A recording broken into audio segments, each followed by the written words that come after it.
camera, sorry for that.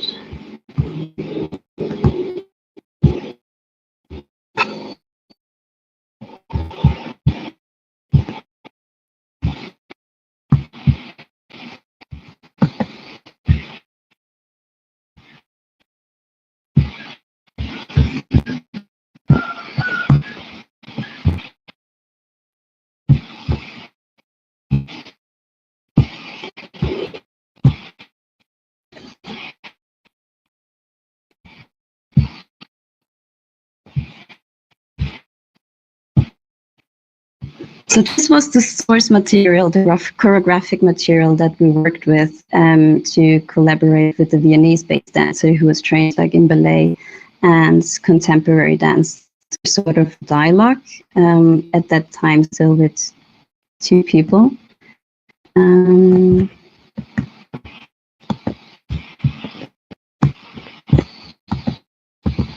Okay.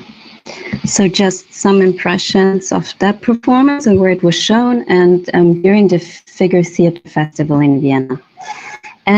Some other iterations followed, which was a performance lecture at the University in Amsterdam. It's just a picture. And through that process, I kind of tried to touch on themes like different ideas of archives, like what is stored in the body, what histories, or what sense of history do we get like through, like let's say perform Japanese dance, or what gets transmission through that, and just the intellectual knowledge of it, and then trying to work on these themes in different contexts, like in Vienna and in Indonesia, and try to bridge in different like epistemologies, like sets of knowledge or ways of producing knowledge. And those who are with me, would you like to try out a task, like a movement task?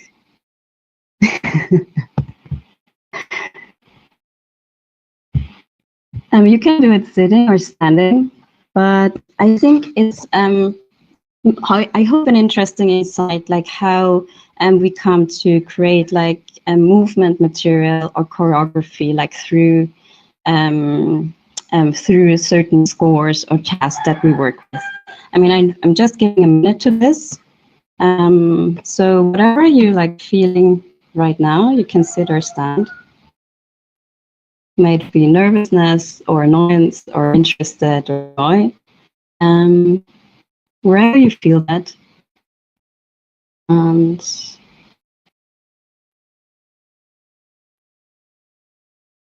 try to move it to a different body part. Let's say you have like excitement in your belly, and you can try to move that to your knee, for example. Okay, that's just a short insight on how we create material, among others, like a task score for this piece.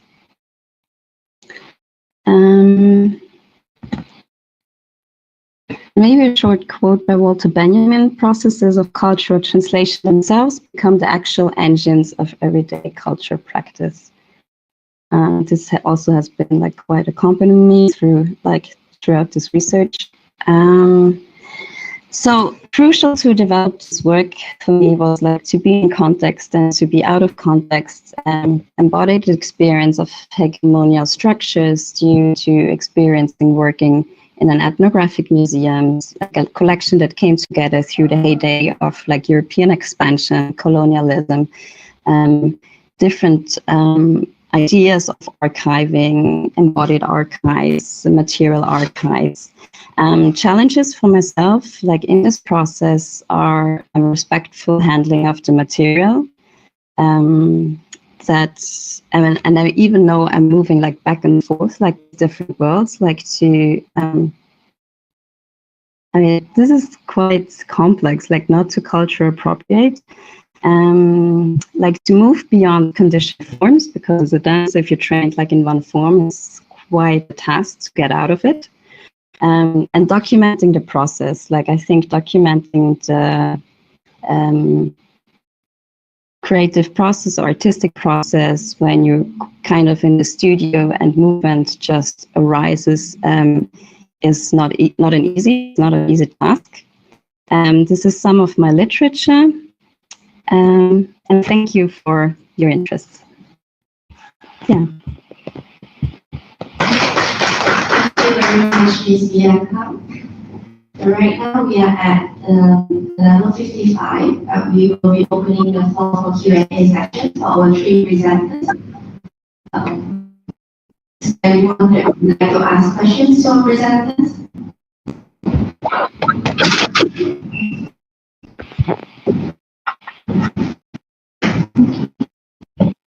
Our participants online, you are also invited to ask any questions if you have any for our presenters.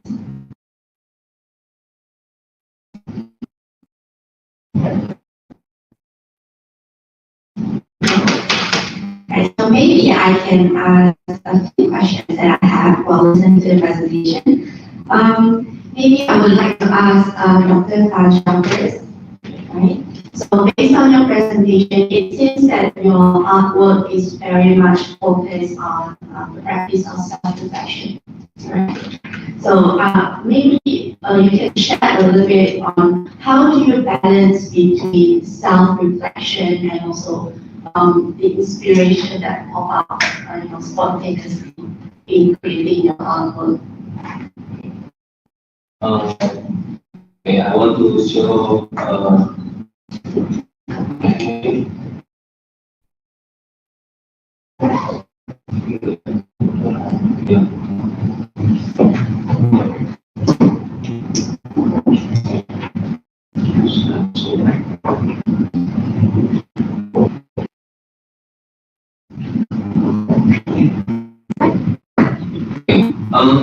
my research, the process of creative form, identity visual.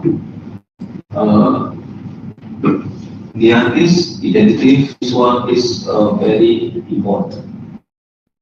This is I will show you artwork.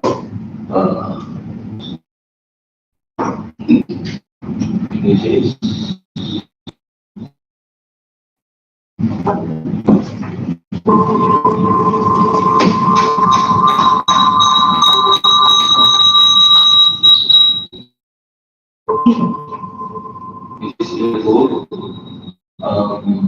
this is my object and this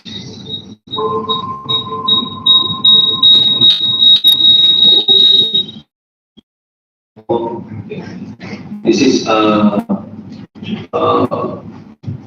video mapping exhibition and pasca sarjana Institut Jakarta.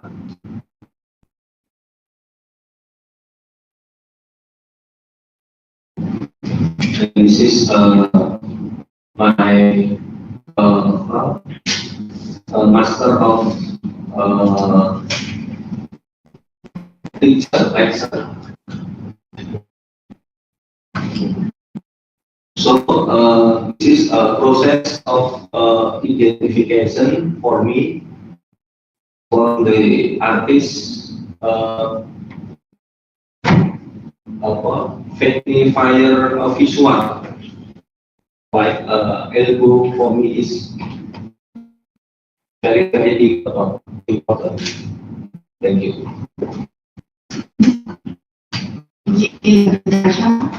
We have one question from our participant.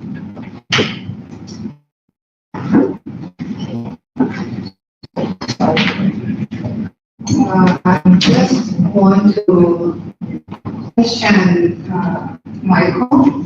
I think his numbers is very interesting because it takes quite a time, the 3 years of working with the community. What did you find? What do you find the audience or the participants in the community has transformed into what? Enjoy or what? Just can you tell us about it? Yeah. Okay.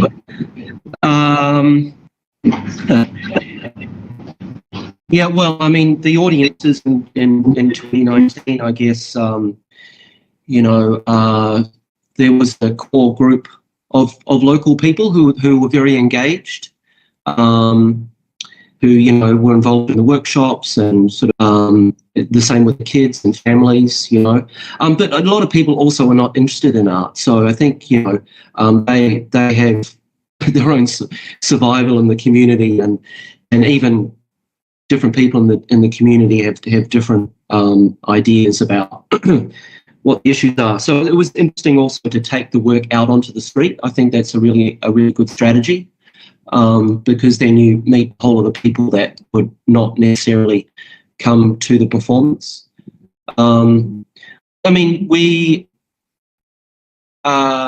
this was just before COVID, so when COVID happened, you know, everything changed. There was a lot of, and it's been really nice to see how their own initiatives like Community Lab was something that that the community leaders, especially Namon, Welploinam, Tari Palm, and also Penang, they started, and there's a lot of other advocates in the community now. So it's certainly, despite COVID, I think it was something that Buffalo Field also helped to kind of get some mobilisation going, and it was people commented how it kind of awakened something in the way they felt that they could express the issues that they were experiencing. So yeah, so it's going to be really great coming back to it, although it's a very kind of different situation. Yeah. Thank you for the question.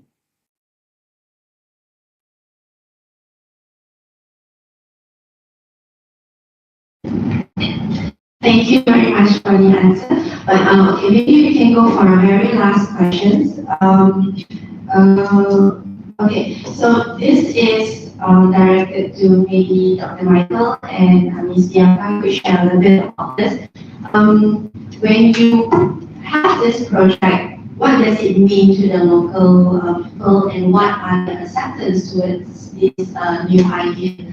And the second follow-up question would be, how do you position yourself, whether as an insider or an outsider, towards the development of this idea? Wow, that's a really good question. Yeah, the insider-outsider thing, firstly, I think is really interesting because, I mean, I'm definitely an outsider, right? But I'm also an insider in some ways. Like, communities are really multi-layered, and, you know, like, the community leaders, certainly the core three, like family to me now in a way.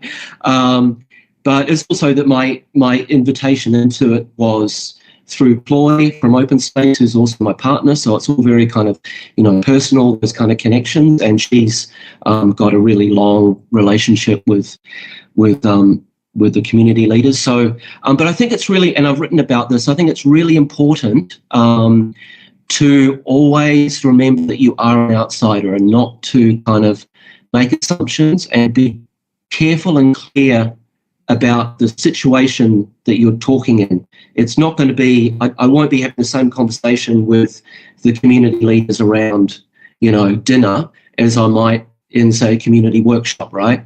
And I remind students about this all the time as well, because often, because things are very informal or become, you know, you get drawn in and you get excited about working in this context.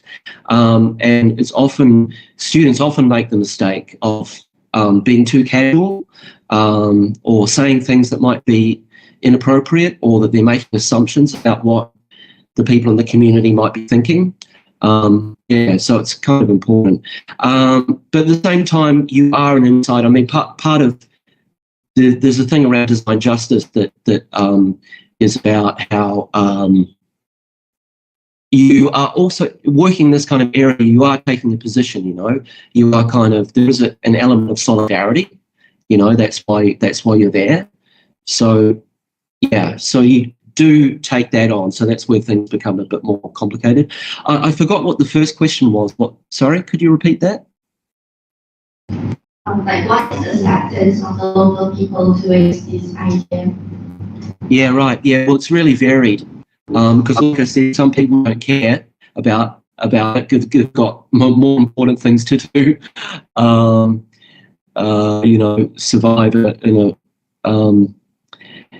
in a place that has a lot of issues and is being impacted by outsiders. So there's it's a long process of developing trust and just kind of accepting that people will have different responses and just always experimenting with different strategies. I think the multi-format thing and just long relationship building thing and just accepting that there's no consensus as well. So and the community is over a long period of time is constantly changing and shifting with the impact of gentrification and things like that. So you kind of just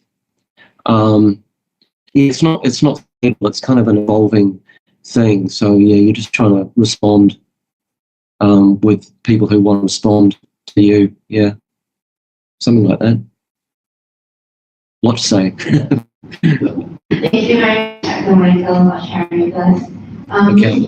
How would you want to add on to that? Specifically on the reception of the audience, or I mean,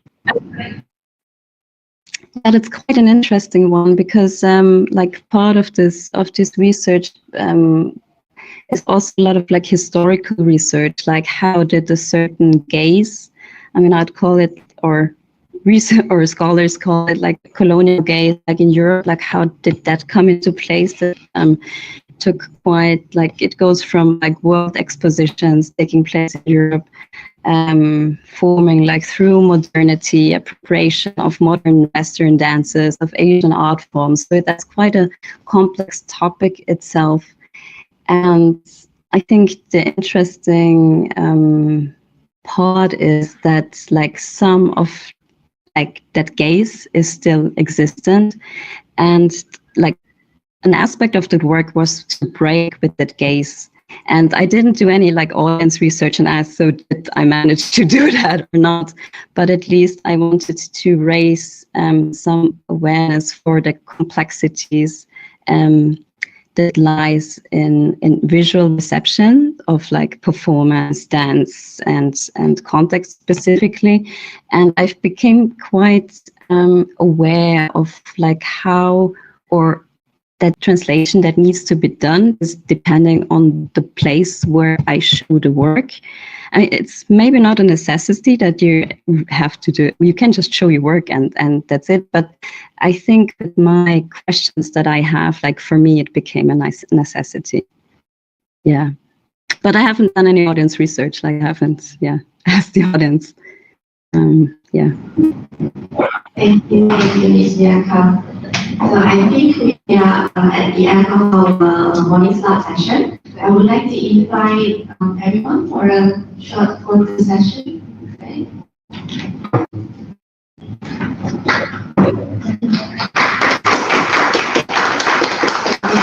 Thank you. Online to turn on the camera as well so that we can capture you.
Thank you very much for the session. So we'll be proceeding to our lunch and our 1 hour break. Everyone is invited for lunch in our lounge.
Hi, before we begin, can I check and see whether Pumiat Tue is already here online?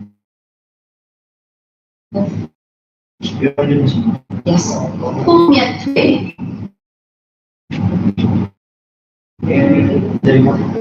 Hi, is that you? Yeah.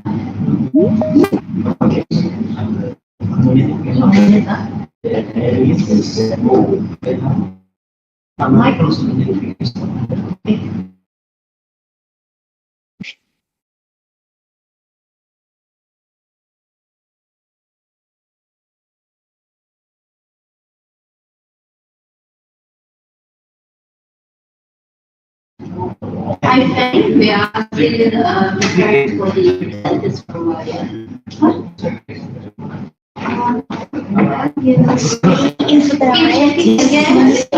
Oh, I'm still. Are you here? Sorry, let me just.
starting at the 2 o'clock. Later you there? Is that 1 o'clock? Later you go there? Oh, so we're 15 minutes late. Is that what you're saying? Oh, I thought it was 2 o'clock. Okay. Okay, so you want me to go there? And so my presentation is where? You put it in? If it's, no, I'm putting it on my Google Drive, which anybody can access that. Okay. And you send to me. Well, you need to tell me your email address. Okay, I go next door.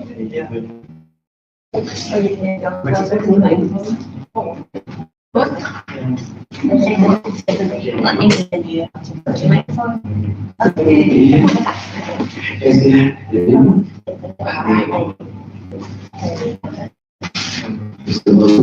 Would there be a moment to share screen and check if it's working?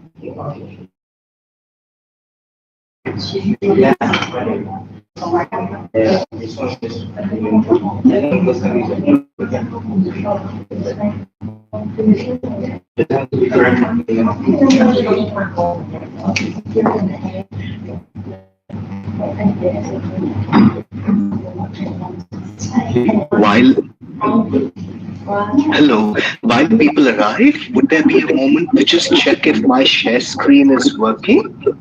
Are you sharing the screen now? If that's all right and if that's possible, just for a moment to check if the audio and the video works. Sure, no problem. Thank you.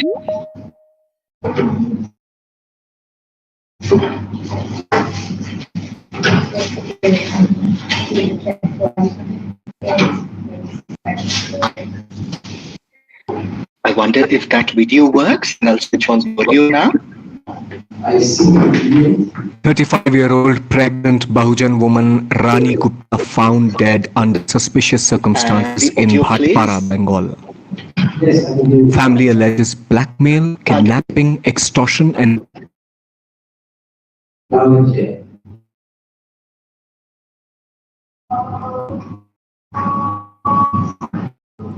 Vandana Bhosle, who wrote offensive posts against Baba Saheb Ambedkar, and the constitution has been denied bail. We consider this as a victory of the constitution and the people, say Dalit Bahujan activists.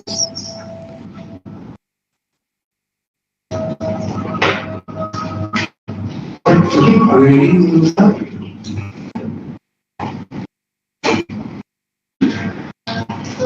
Kabir Kala Manch members Jyoti, Sagar and Ramesh complete 1 year in prison after being arrested in connection with the Bhima Koregaon case.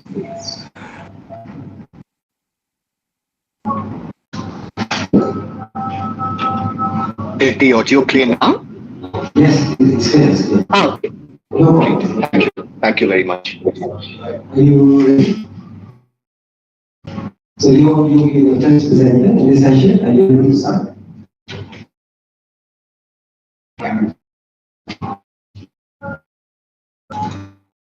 Hello, can you hear me? But yes, I think I can hear you now, Phoebe. Okay, welcome everyone to the session today. So we'll start our presentation with the President, Mr. Karu. So please stay so. You have 15 minutes to present, so I will remind you when the time is over. So please, stage is yours. Thank you very much. And I hope you're able to see me. I'm not able to see myself. I can see you. Really. Okay, thank you. Thank you very much. Good afternoon to all of you, and I'm very thankful to the APARN team for accepting this possibility of this proposition and this presentation. My name is Varun, Dean of Performance, Theatre Design and Music, and I'm often working in response to whether I'm performing or making a piece or teaching.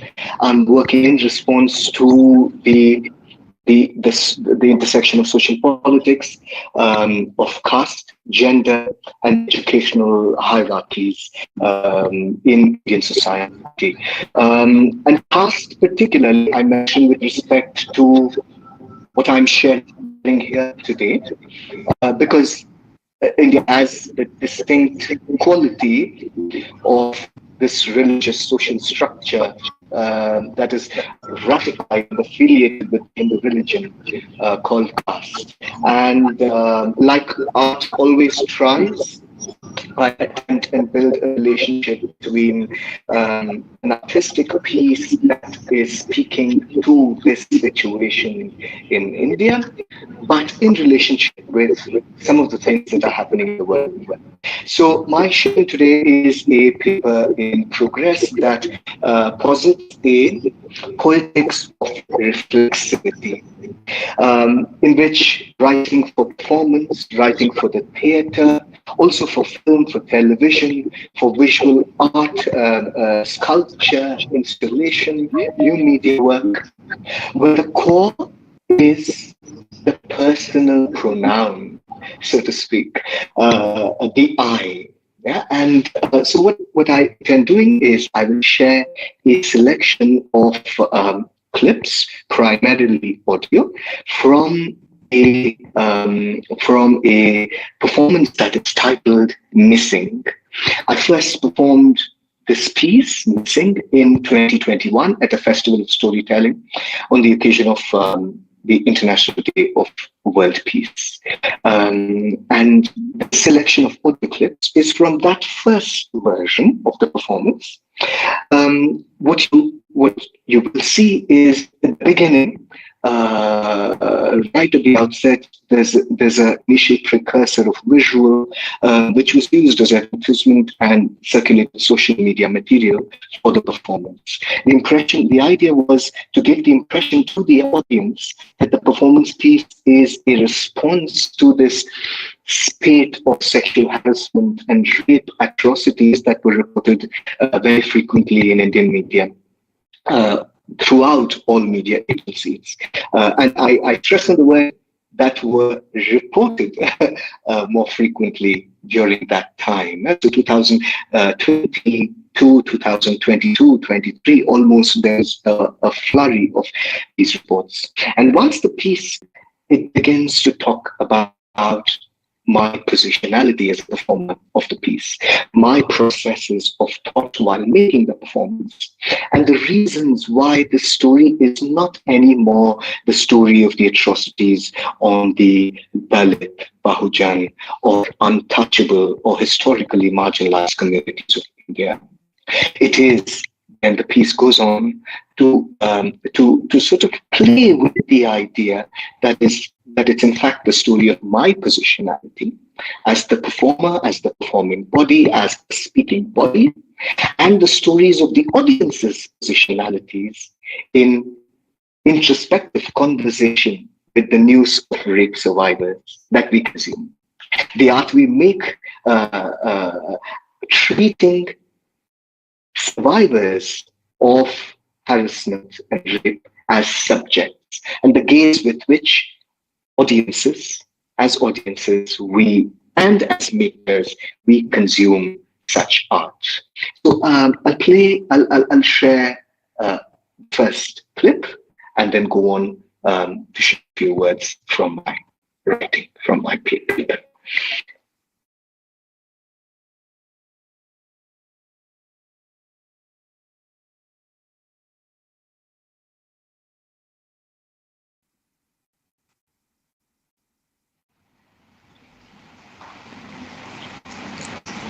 "35-year-old pregnant Bahujan woman Rani Gupta found dead under suspicious circumstances in Bhatpara, Bengal.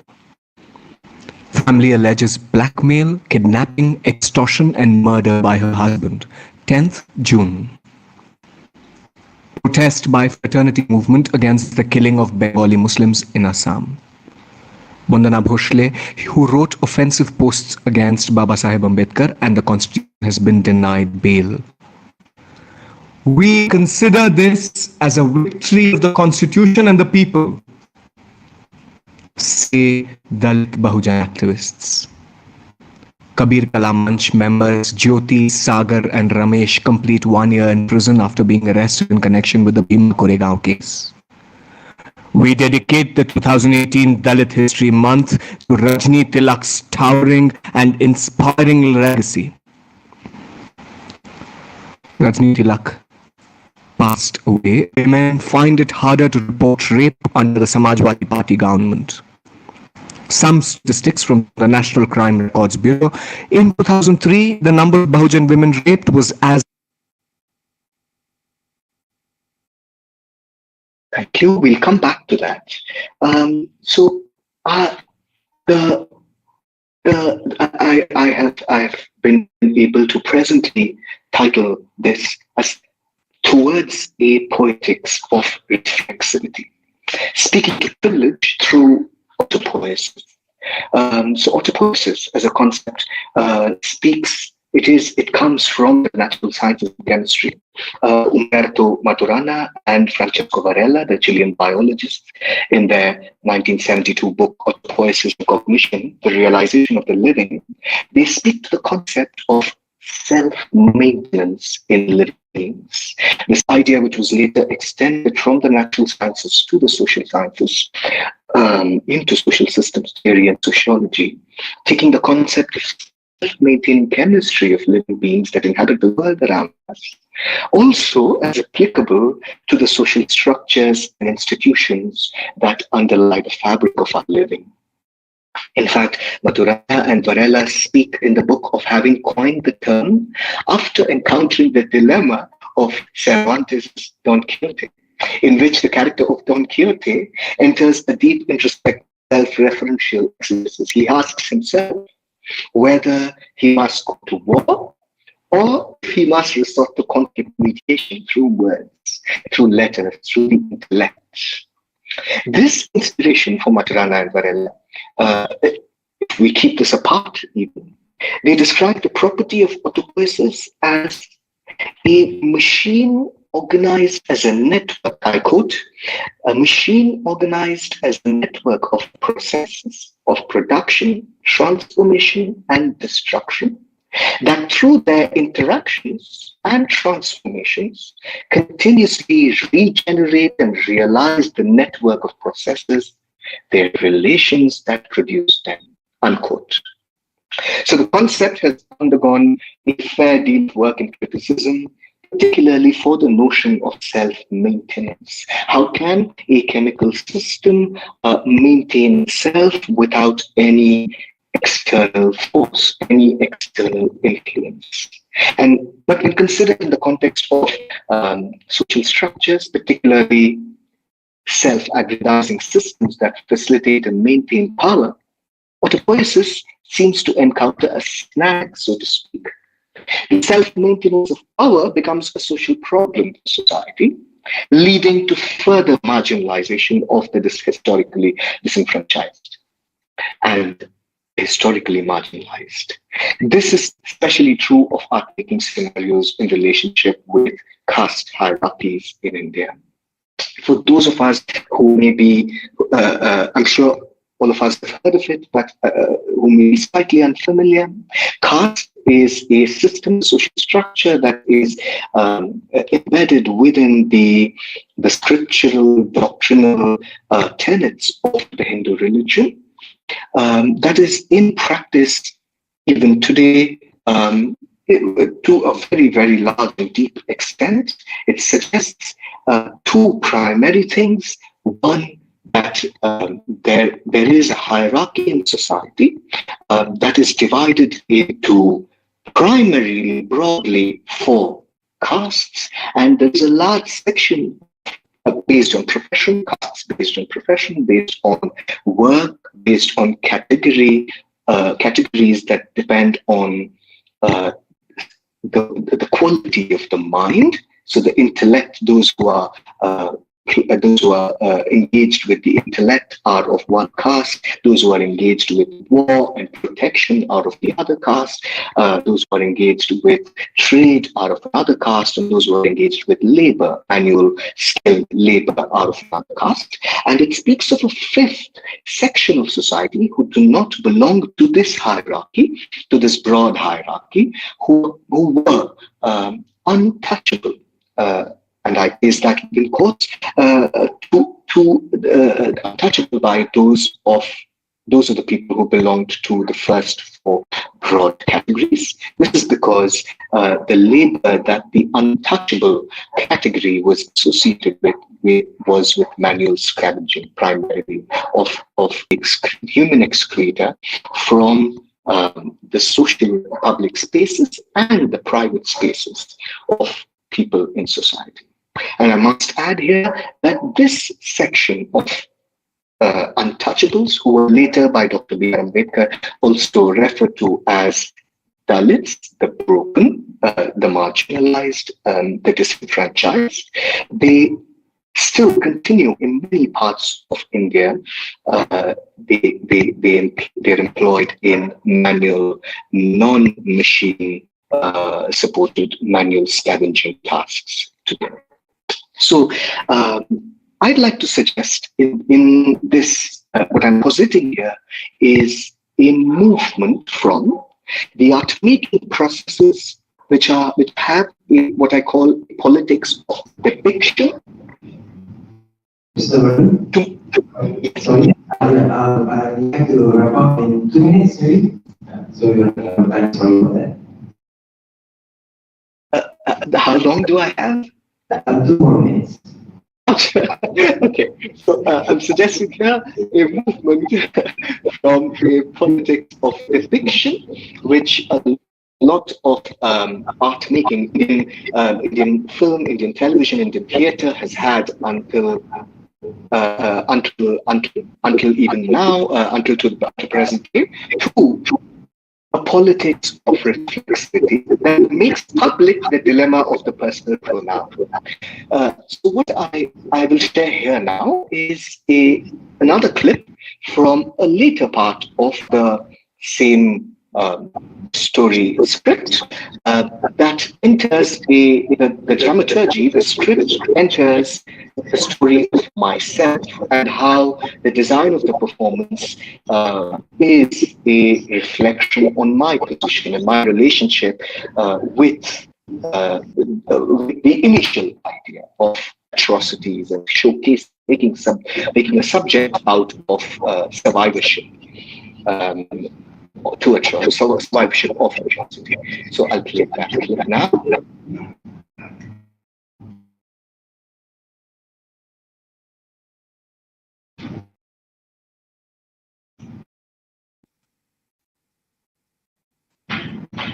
In black on my saffron painted bald head. A saffron that is reminiscent of the cultural, current political dispensation, and a black that speaks to its ugliness. I shall then take names, dole out names of the dead, deceased, the criminally, and names. To the sound of these names, I shall dance a grand dance, a choreographed piece. This artistic aesthetic juxtaposition would be a superb depiction of the caste atrocities around us, isn't it? It would be a great performance, a lovely metaphorization, a lyrical representation, a poetically absurdist leap in performative theory and performative studies. Isn't it? Isn't it? Isn't it? You would have all loved it. You would have all said, especially relevant and important considering our present times, this piece. What a lovely performance. I would have felt nice, but humble. You see, for as artists, we must humble, we must restrain our ego, our pride. It's also a serious political subject. So, in a restrained, consenting, and yet humble, deeply thoughtful, and yet benevolently generous manner, I would. Oh, so sad. Forward this for the last request for this 30 to 40 Okay, seconds. so we have to stop right now. Stop right. Maybe sorry for that. We have to move on to the next presenter. Thank you very much. I'm happy to share this news. Thank you very much. Okay, we'll move on to the next presenter. Is Cyberjaya. Are you saying? Yes.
Sorry, probably the presentation a little bit. Okay, good afternoon and selamat siang. My name is Cyberjaya. I am a student PhD of Informatic Arts, Faculty of Astronautical University Thailand. Today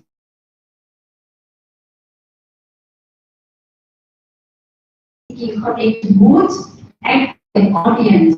These are new, these are new phenomena appearing in this research. Okay, thank you. Thank you very much.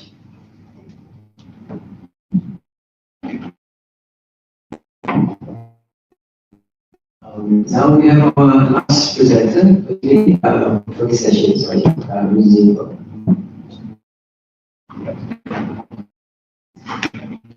Hi, can you hear me? Yes, Can you hear me? Okay, cool, nice. Let me first screen share. Let's see. Slides.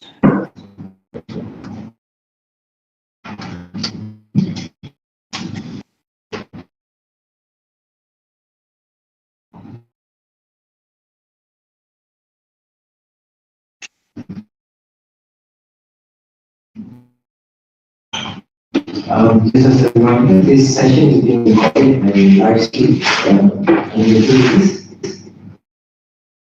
Yeah. Hi everyone. Can you see my slides? Not yet. We can't see the slides.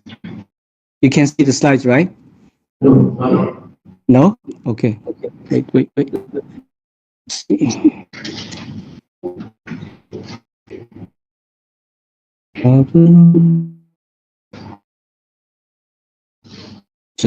I just share my screen, and now maybe you can.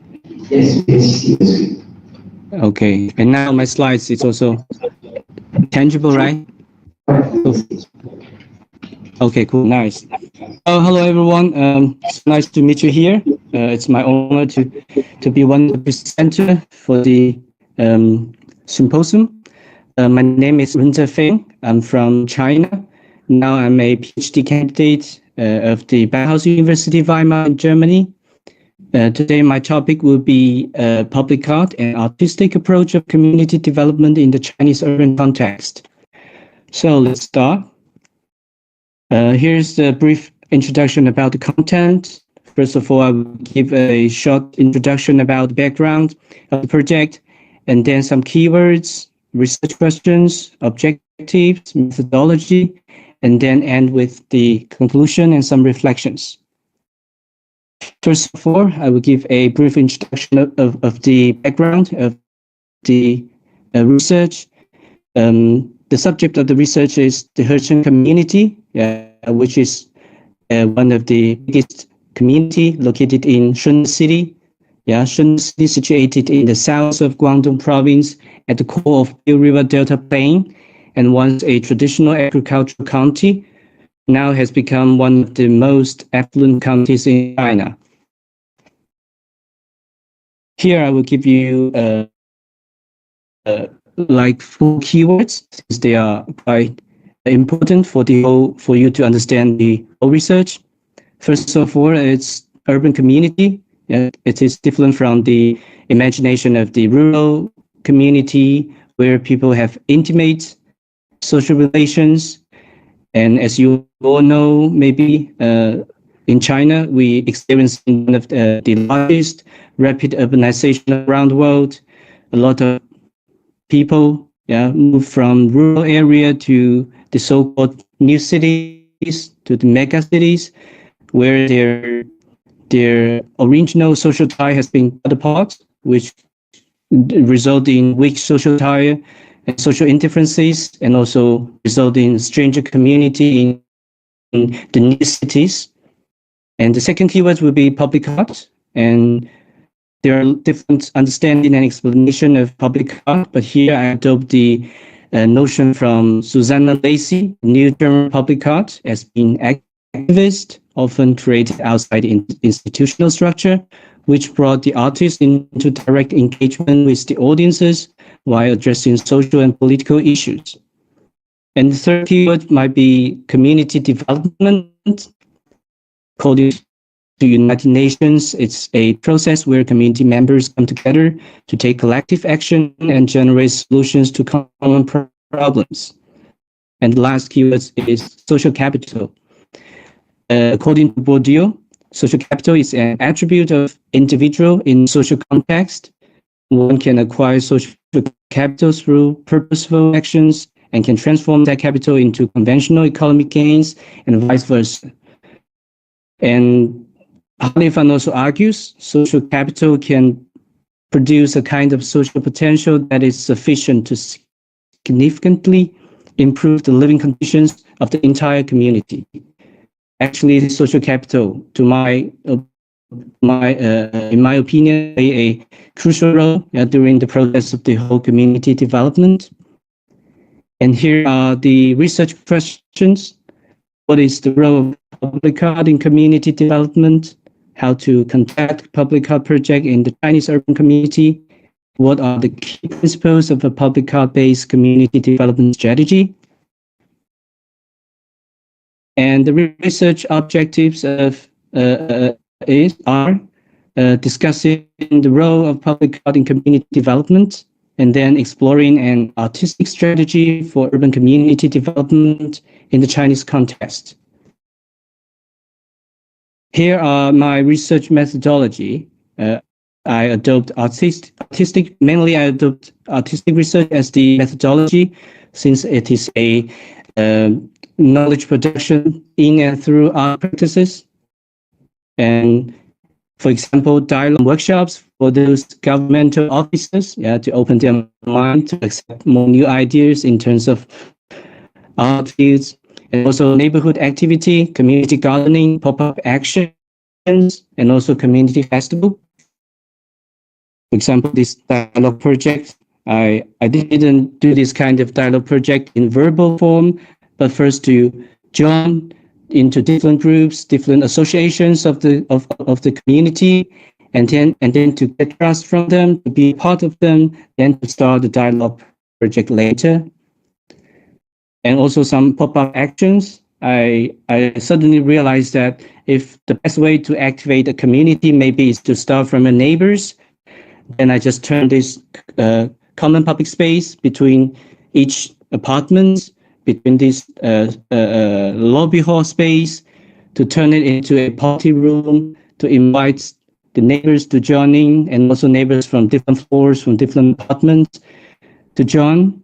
And on the picture, you can also see that on the right-hand side, when the doors of the elevator opened, people are astonished, and they will invite it randomly to the party, And also some pop-up actions like this small project, like how I used the kind of elevator. I spent more than 1 month to take the elevators, a lot of times every day, to meet different people, the so-called familiar strangers.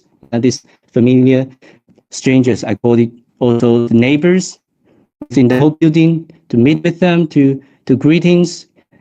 And I also regard it as a form of elevator pitch, to know different people, to ask how greetings in your languages, in their own languages. And then I collected them together to make a T-shirt, and also turn it into a giant on protection on water quality, the quality of water, the water system within the city.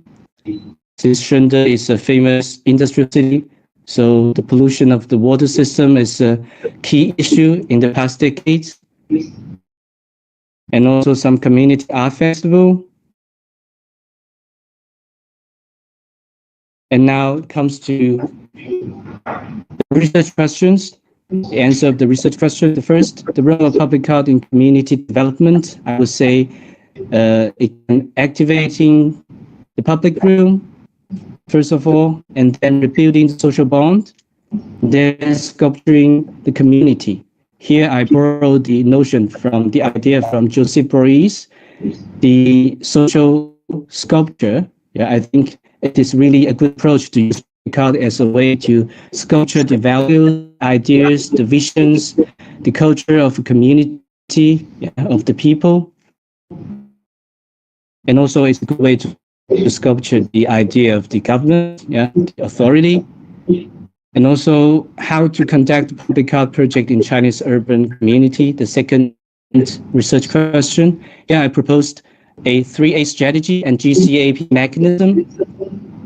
The 3A strategy means activation, association, autonomy, which means using public art to activate the public room and to rebuild social bonds and to serve community interest. And in general, regarding public art as an innovative, flexible solution to community issues, form its own sustainable operating mechanism. Here is the GCAP mechanism. It should be oriented by community development based on artistic practice and project, focus on community issue, care for people, and it also should be multi-party collaboration. And now I will give a brief introduction on how I realized this so-called GCAP mechanism. First of all, you need good partners, for example, some activists from the community, also some volunteers, and also some help from the NGO, NPO are also important, and also some help from the art agencies. And here, actually, in order to better support my artistic practices and community project, I founded my own AI community public art organization and my own art company, so that I can I can conduct more cooperation with the local government and local capitals to earn enough profits to support the practices, the following practices within the community, to be self-sufficient, and you don't have to rely on the support from the government side or from the other capital sides. It's more, I would say, it's more sustainable. And also, it's important to practice and cooperate with the local public. These community projects I have shown you before, and also with local authority. The understanding and communication with them is also important and crucial. And also the support from local capital. Besides, if the community project is sustainable, because in a lot of conditions, budget and money plays the crucial role, in the community project. And now it comes to need you to wrap up. Maybe I give you 2 more minutes to wrap up. Thank you very much. So how many time do you have? Maybe I give you 2 more minutes to wrap up. Okay, cool. It's enough. Thank you. Now it comes to the last research question. What are the key principles of a public art-based community development strategy? I would say, first of all, is the social capital, because it decides to what extent can people unite together to implement joint actions, and to realize these joint goals within the community. And secondly, it's the collaboration. This kind of collaboration is not stays in the same social sphere, but also how to penetrate the whole social system to bridge the people from different classes, from different social sphere, from different agencies, to really cooperate with each other for joint goals or for joint results or vision. And also the teenager engagement also play a really important role, since it decides if the community development is sustainable, because they are the future of the community. And here are some conclusions and reflections from community practices in the last 4 years. Public art here in the context of urban community is not about how to make art in a utopian world, but about how to build authentic relationship with the reality, which might be full of mistrust and conflicts. Different communities own different public arts and various development strategies. Hence, there's no so-called one-kick-for-all approach. The key of a sustainable or successful community development is to make sure that each participant, stakeholders, can benefit from it to varying degrees.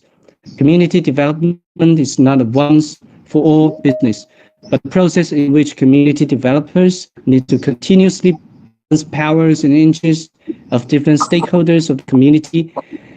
Lastly, developing a community in an artistic approach requires artists to learn to be a resident, and the resident learn to be an artist.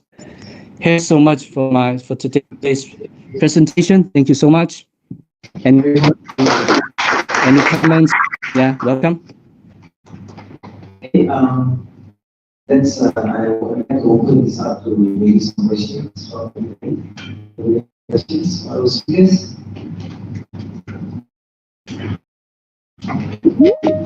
Anyone?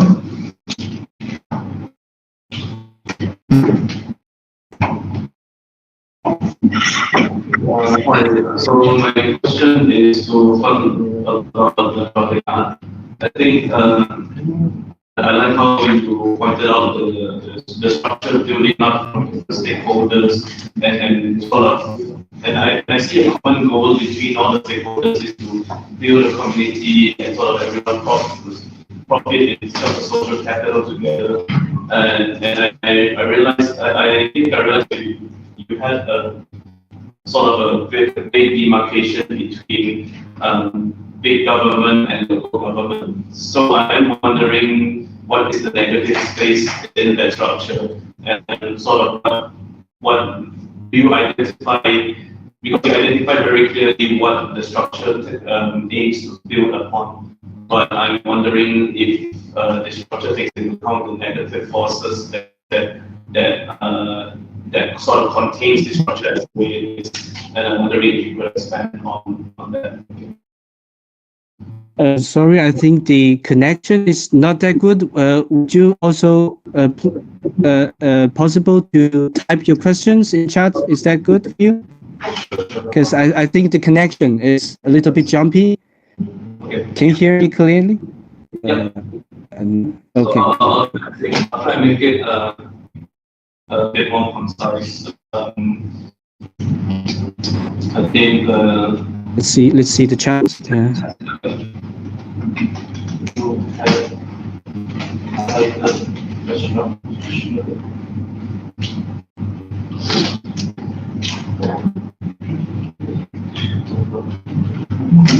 Like the structural building up the goals, such. I'm not. No, such as social capital and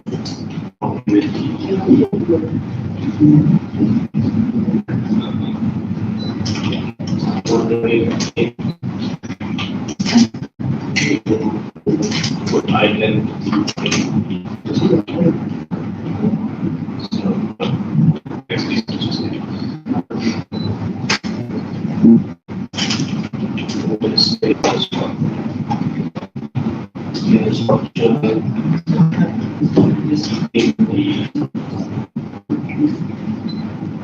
Keeping the shape of as opposed to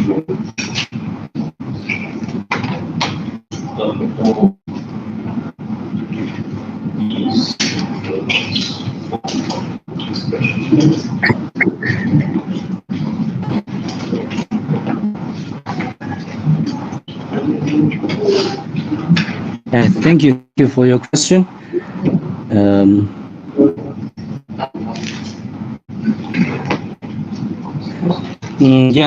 I think this is a really a kind of sharp question. Yeah, I think based in the context of the mainland China, I would say. Can you hear me? Maybe. I would say based on the context of mainland China, I would say there is still some. Yeah, of course, there are some negative space in the structure, and for extension, some influence from the local government. Yeah, since they are the most powerful social group which can really decide most of the development process or strategy of the whole community. So in order to realize this kind of decentralized form of strategy or expression, I would say on the one hand, it is a good approach to borrow the power from or to win credits, to win the credits from the local government, the support from them. It is quite crucial to have a good start to get support from the local government. But then I don't think it is a good way to still keep continuing the community process or development process.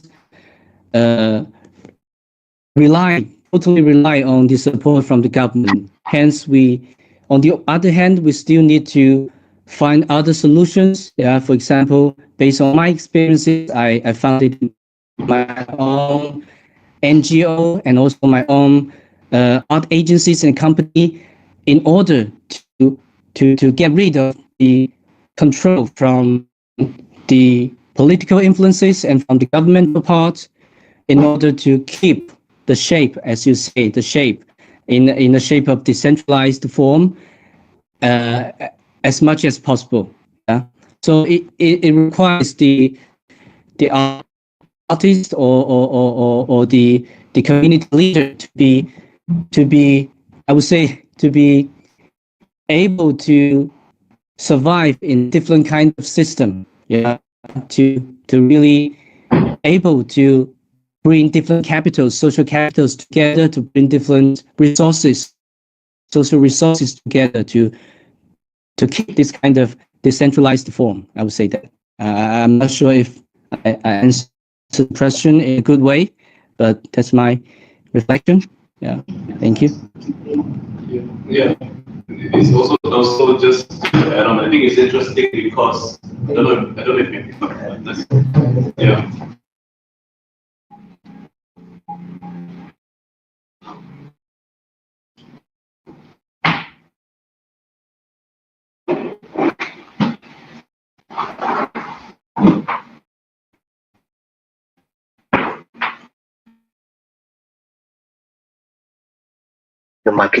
Your microphone is muted, I think. My Okay. Yeah, so I do think it's interesting that the sort of life stages of community and organization in China aims towards decoupling themselves from the government and have the government as a starting point. Because I think in many other places, such as Southeast Asia and sometimes in the Western countries, the end point is aimed to be sort of absorbed or have a permanent sitting in the part of authority, solidify their position. So it's very interesting to see the contrast between the two. Thank you. yeah, thank you for the comment. Okay, yes, for the interest of time, I think I have to end the session now. We went to more than 15 minutes. So thank you very much for all presenters. Appreciate it. Thank you very much. Yes, thank you.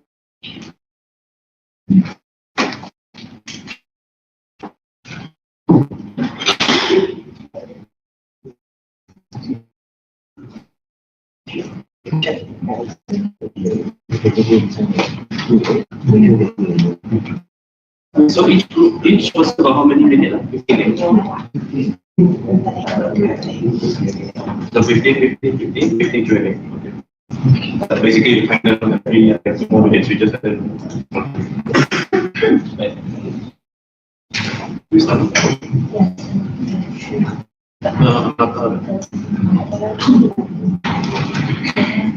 On your license. Okay. I want to tell but you only did not go through. I don't know the effect of people. Like the email didn't be I can go through. I'm not sure if it's because of the anonymous email or if it's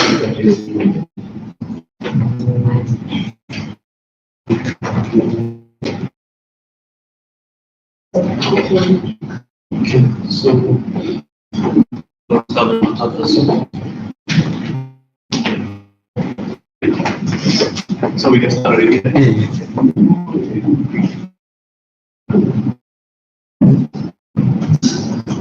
Okay, so I'd like to welcome everybody again to now the third last session of today for track number 1, track 8.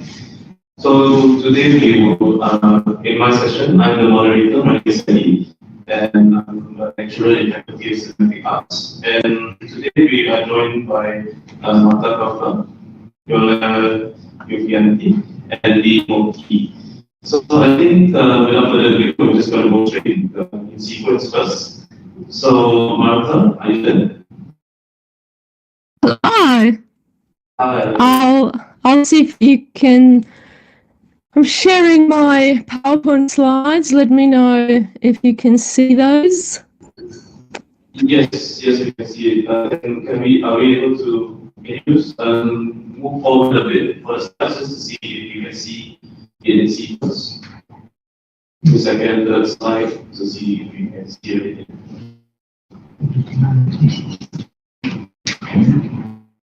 Are you still stuck on page 1? Are you moving to second and third slide?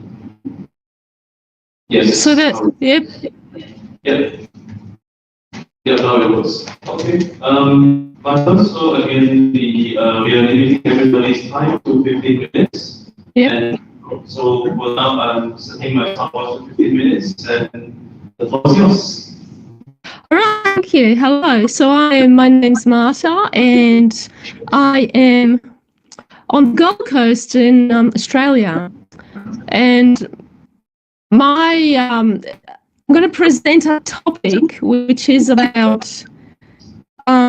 Now, Rupesh, do you mind maybe muting your mic, because I think it's echoing? Thank you. So my project, I'm in the middle of this project, and it's about discovering theological knowledge within AI. So I am specifically going to be talking about DALL-E 3, even though I have experimented with other AI platforms. There's an image that has been created by DALL-E 3, and it's I'm in the middle of trying to work out this particular aesthetic using this platform, and specifically thinking about how theology can be presented here. My background is in relation to visual arts education, so I teach visual arts. I'm also a digital artist. Now, this was another echo. So I'm digital art. I'm also a conceptual artist and digital artist, and I also have a pastoral counselling background, which is in the Anglican church. So I will be specifically, my context is Christian, but this is also applicable to other religious type of thinking. So my questions are, can I create artworks that use the rhetorical tropes of contemporary art? So this is, I'm trying to control the AI to create something that looks like contemporary art, but which also has a theological validity. It's a way to create new myths, so not myths that are, I guess, new symbols, not symbols that are stereotypical. And I am trying to resist a medium that is really geared toward creating kitschy works. And in this way, also to learn about what is an aesthetic that is going to resist an AI type of look. So the work up the top that says he is not here is what I've created in DALL-E 3. The bottom work is something that I would consider a kitsch artwork created by the public using DALL-E. So the idea of there's a really good paper by Quaranta, a recent paper that tries to capture digital kitsch. So digital kitsch is something that artworks that are created by digital media, generally by the public, and they are just really in love with this professional level look. Like you can see here, the image, it really shows this love affair with technology.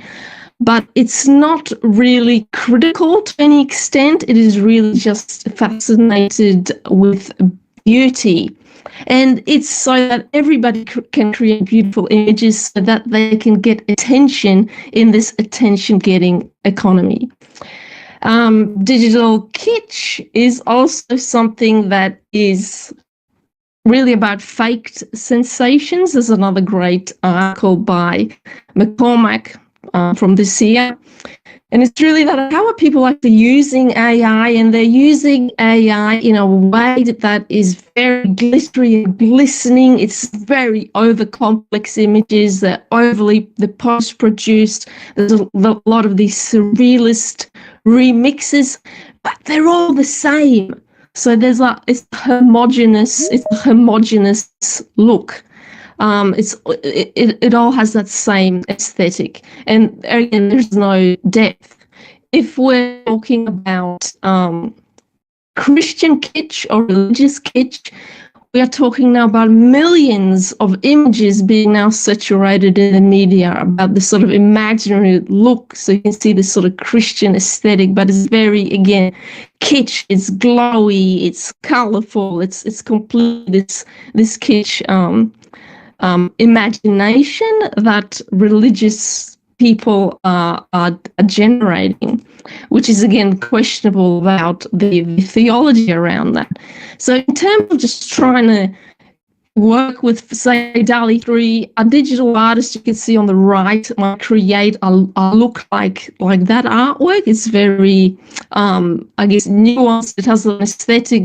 DALL-E 3 tries to really create a particular look. So you really have limited ability to control it because it wants to create its own sort of imagery that sort of looks very kitschy, Christmassy or celebration-y, or it has a particular type of imagery that is being created. So I tried to create, my approach was to try to emulate sort of non-contemporary artists and see what DALL-E 3 could generate. So we have an Australian artist, Christian Thompson, who created the work on the left, and DALL-E 3 is going to create something similar, but again, it's trying to go for the sort of more perfect look. It doesn't really do nuances very well, which are very specific to artists that really want to like a particular gesture, something that's a little bit more loose, has a bit of character. Just quickly go through here. I was trying to, so these are some of these images that I was trying to create with DALL-E 3, which were about like an etching style, which was trying to sort of bypass this idea of this sort of over post-production to create something more unique and have that mysterious sort of imagery. So that was sort of working, but I guess it wasn't communicating that sort of contemporary notion. I'm also trying to work with this idea of humanism. So the idea is that we are now of humans trying to idealize themselves as these machines in a way to worship the machine and worship this idea that they will become machines and somehow this is some goal of the divine or of God. There's a great Muslim writer which wrote this postmodern singularity, and he's actually critiquing this whole idea of what this agenda of transhumanism is doing, that's really missing the mark of our relationship with the Creator and about discovering divine beauty in the world and in ourselves. So there's the sort of literature that's trying to challenge this idea of the worshipping of the machine, worshipping the human, rather than thinking, no, we actually need to worship and surrender to God. So a lot of this AI works, like for example, Refik Anadol is again imagining wonderful sort of installation digital works, but it's still sort of trying to imagine this machine as this divine being that has its own entity, can hallucinate, can dream. Again, it's a transhumanist idea. There is a critique about demystifying artificial intelligence, which is about the idea it's an anthropocentric vanity to think of AI as a type of a god rather than something that is an idol. It's a golden calf to be treated as Moses did. So it's actually there is a critique there. So I'm sort of going for the sort of critical notions of that. There is a lot in the art world that is focused on a secular spirituality. So there's a lot of contemporary art in spirituality. There's a lot of that, not so much around this idea of theology. So the difference is that secular spirituality is basically anything you want it to mean. Going shopping could be a spiritual practice, whereas a theological spirituality is really focused on God, the divine, the absolute, the sacred. It is something outside of us. It's an ultimate reality. There is a source, a ground of being. That is important here. So I'll just quickly, there's a theological aesthetic that I am exploring. So there's a lot of literature around what that is. So it's about a relationship with God. It's about surrendering to the incomprehensible mystery of God. It has to be a mystagogical experience, meaning that I am, if I'm experiencing the work, I will have a level of connecting to God through the artwork. So theological aesthetic, there is a danger though, so we have to balance this between balancing human meaning and religious truth claim, because sometimes it can be a little bit too subjective, and then theology becomes, I guess, degenerated in a way. It doesn't tell the truth of the religious message, but also there needs to be a human experience involved.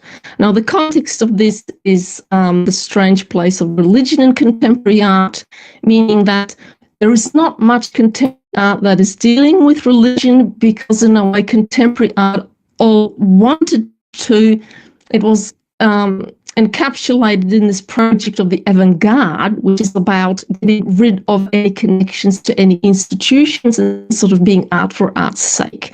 So there's not much serious scholarship that connects this idea of religion with contemporary art. So this is something that I am trying to explore.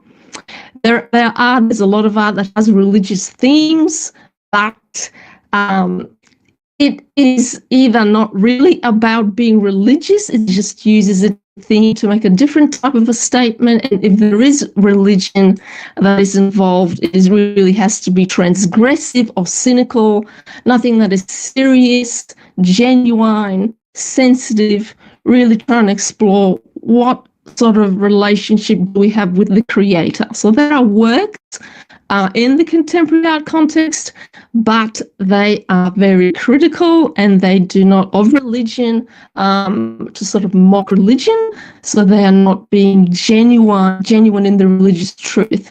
So there's a balance between how can we create contemporary art that is religious but still has this sort of level of ambiguity, a level of irony, and an uncertainty to sort of still be encapsulated under the umbrella of contemporary art. So it is quite an interesting sort of tricky area. There are works that are generated that for example, the Venice Art Biennale, which can tackle these sorts of issues. They are theological.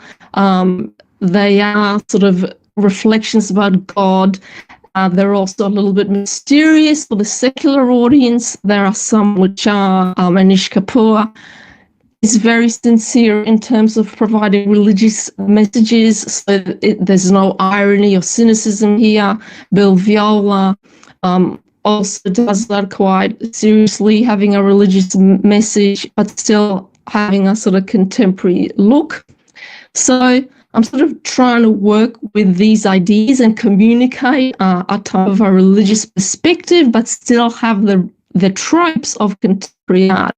So I am trying to see how, for example, Andres Serrano, how can I create this work but then an AI system? So up the top you can see the artist's artwork. Down the bottom is a DALL-E 3D created version. It can't really quite capture the imagery because again it wants to do this sort of kitsch aesthetic. It tries to control the imagery. And so I've been trying to sort of imagine how would these DALL-E AI created images look like that still have that rhetoric of contemporary art. So for example, here we have an artwork that I created. It's called The Kingdom. I have a biblical quote from Matthew 13, which is, though seeing, they do not see, though hearing it. So we have that theological consistency, truth, and yet the imagery that we have has that contemporary rhetoric. So the installation, there's seeds, there's dough, there's yeast, it's gold, because these are all from the biblical passages. So using symbols that are theologically, truthfully accurate, but yet they have that contemporary look to them. Is another work also called The Kingdom. I will open my mouth in parables, utter things hidden since the creation of the world.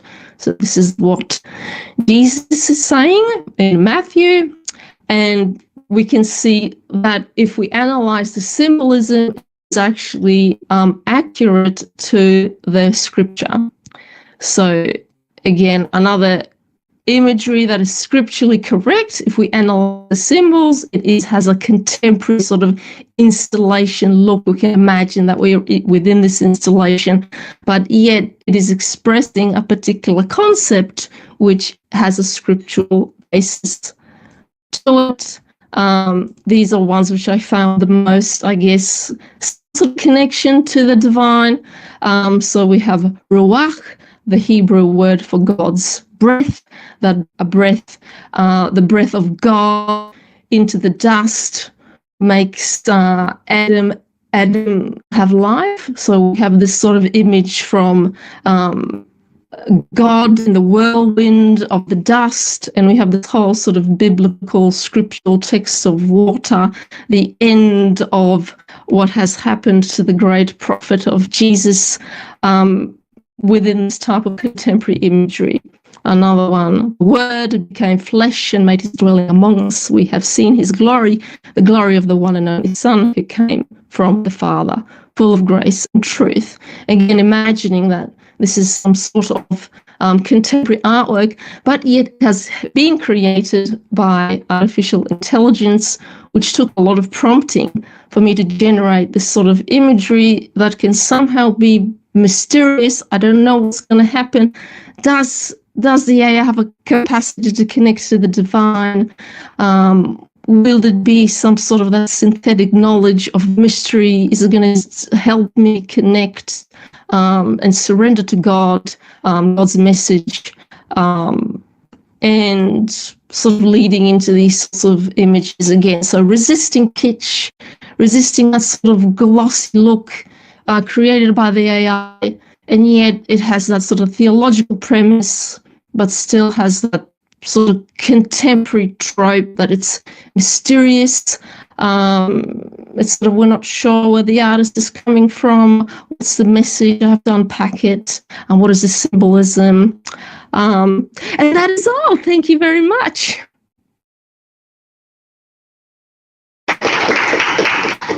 Okay, thank you, Martha. So we will move towards questions after everybody has finished presenting. So I would like to welcome the next presenter, Yola Yutiati, for Vulnerable Body Related Technology in Economics.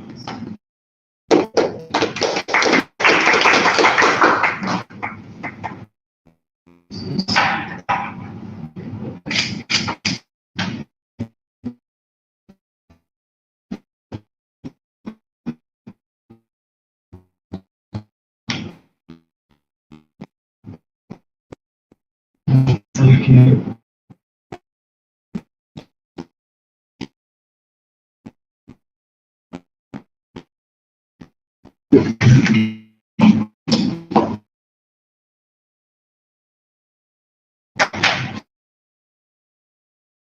Martha, before we start, could you, we ask you to unshare your slides, please? Unshare your screen. Thank you.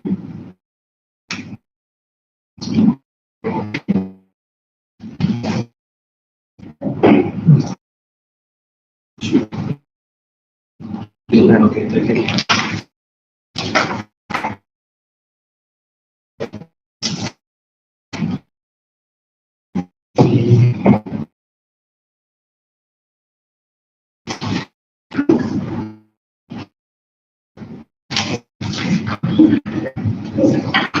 Okay, good afternoon.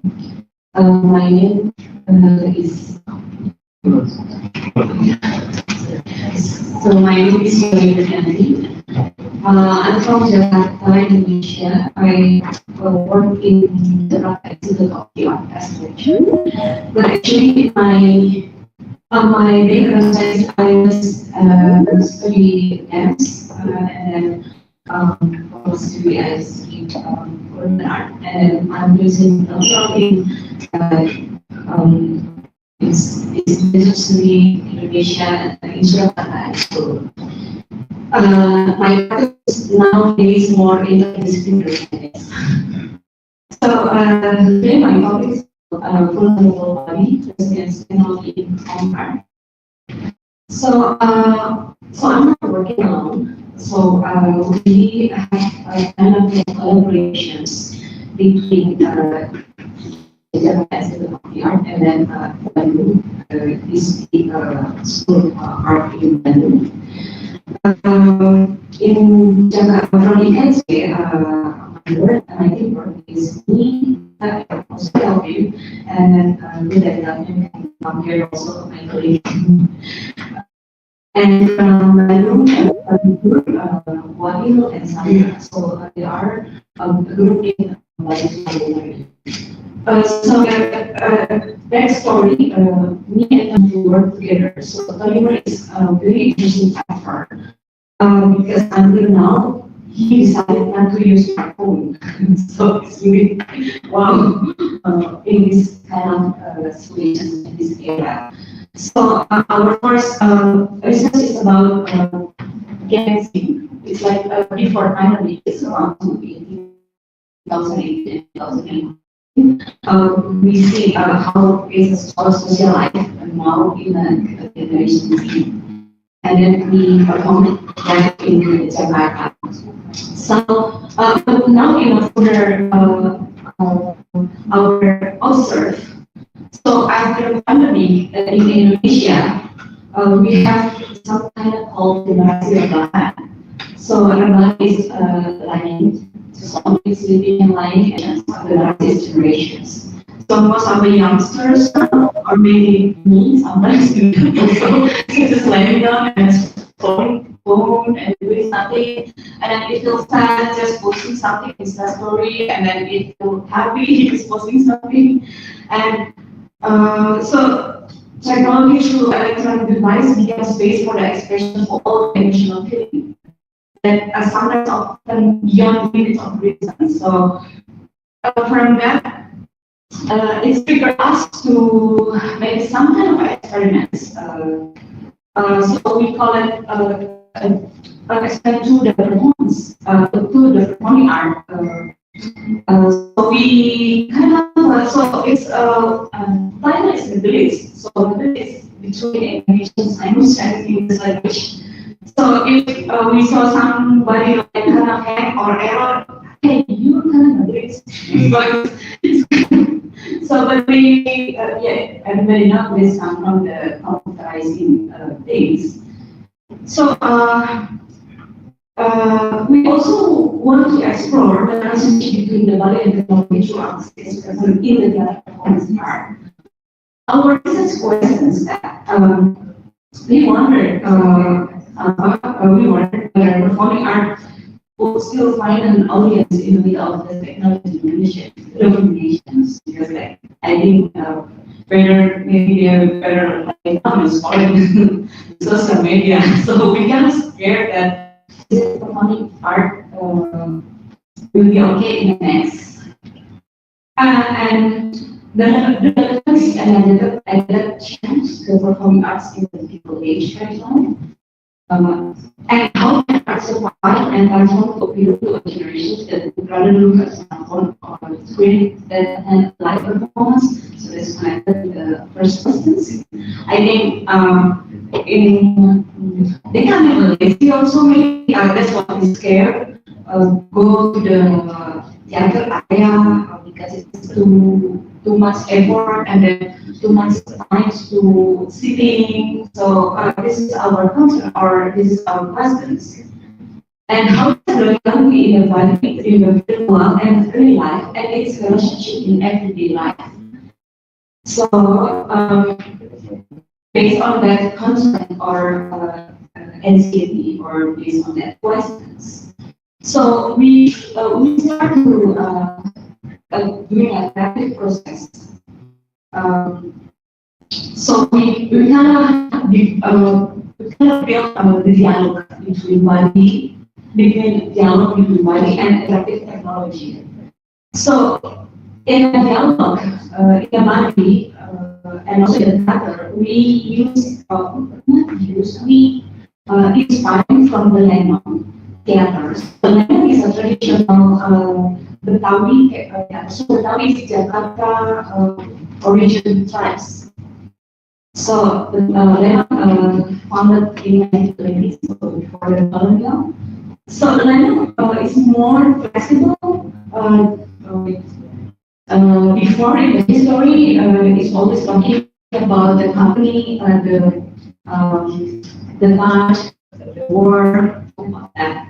But you see a director in Lennon is a different issue, and the director will develop with the actor. So this strategy I used to develop the issue about the vulnerable body.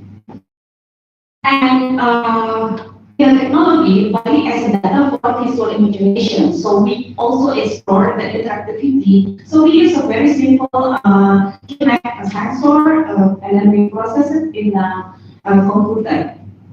So this is something visual mapping that Dita and Kelvin do before they making a coding for the sensor. And then we try in studio the relationship between the body and the technology and also the visual.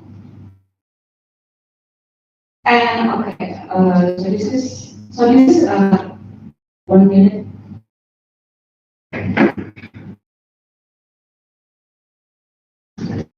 At the end.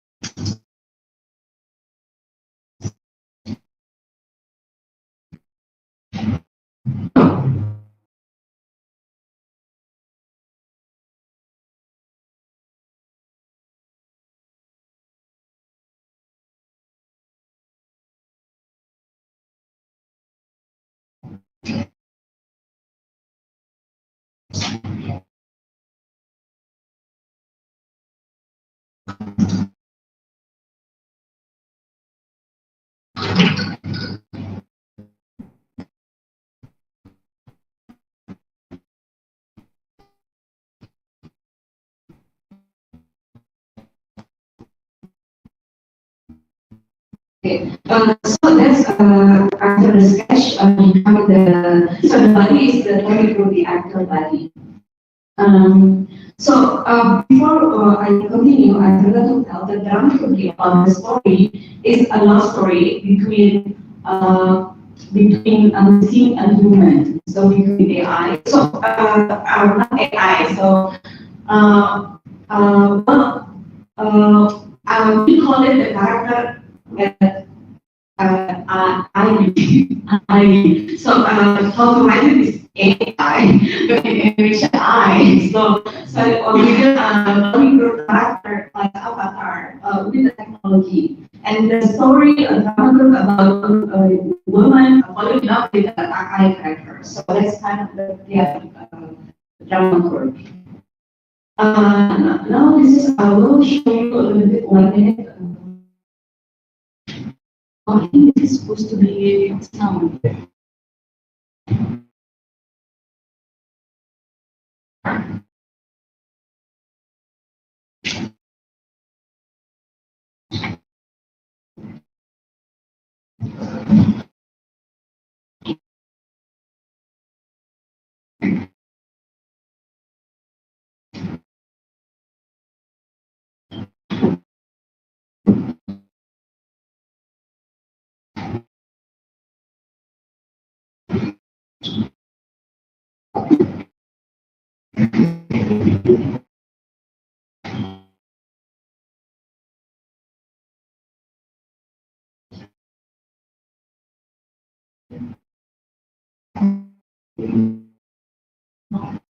Share sound.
Okay, it should be sounds there, but you can see from the visual what I'm trying to show.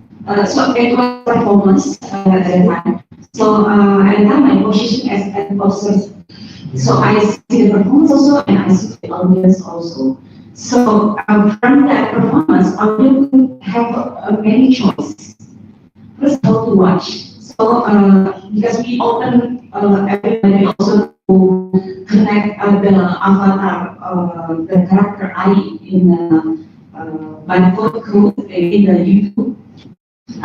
So they can use watching without using or holding smartphone, or of course they can watch using smartphone and have options. So they can watch Salira. So Salira is the one who fall in love with Ali, or watch the exhibitions, the space for the performance, or watch and follow the Ali's character. So because they when the entrance, so there's a two space, outdoor and indoor. So when the entrance, when they somehow can meet I in a real virtual, so we can make I live also. Or final continuing watching. So but in a little bit, so 70% audience continue watching their smartphone and following I's character, but they use their smartphone for record and photo. So not for the access virtual our virtual performance. 10% enjoy the exhibitions. 10% the audience using the cell phone to watch Salira. So it's exchange between the Ali character and the human. So human becomes she, the she becomes human. So that's the number.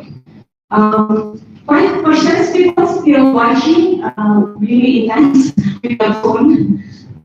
And then 5% choose to go outside and talking with their colleagues.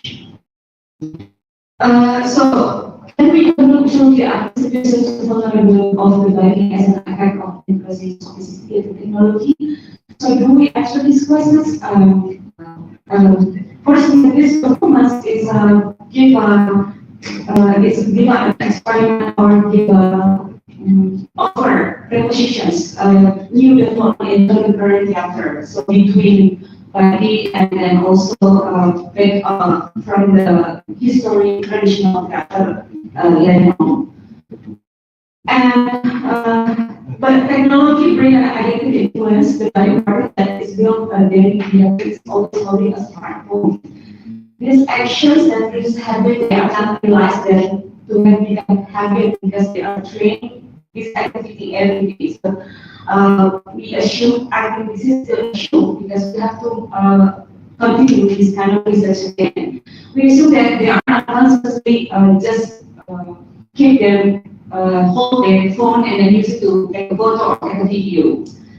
So in our temporary conclusions, the symptoms of vulnerability have surfaced. So well, we don't know. We hope we still have another continue to this research. I think that's it. Thank you.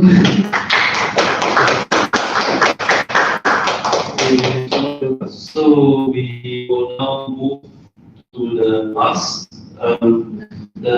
presenter of this session, Ibuki. Then you prepare your slides first. Hi everyone. Can you guys hear me? Yes, you can. Okay, let me share my slide first.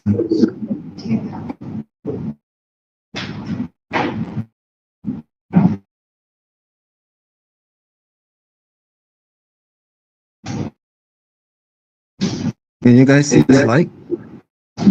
Okay. Oh, good? No, not yet. You couldn't see the slide on the screen. Just Sorry, I can't hear you. we can't see the slides on the presentation. Okay.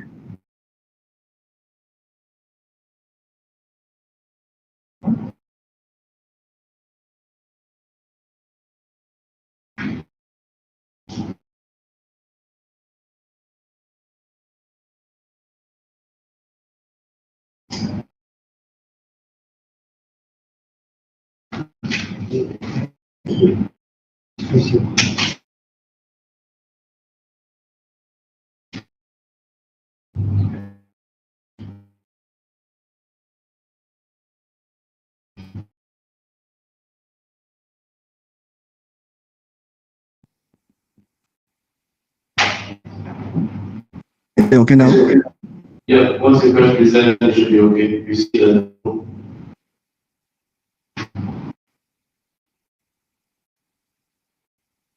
Yeah, all good. Okay.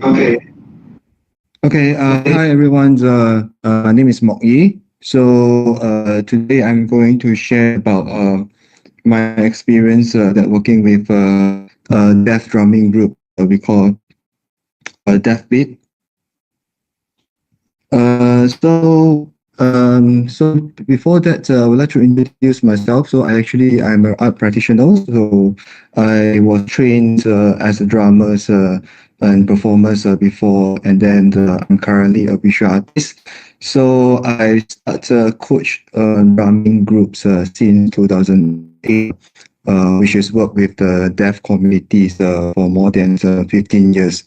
So today's what I'm going to share is about the experience that we're working with the deaf communities and how we teach and how and from that we learn about the deaf cultures and from that we also think about how they inspired us to redefine or try to boundaries of instead of emphasize on their disabilities, we also try to focus on how to emphasize their abilities, which is something that very different with the hearing.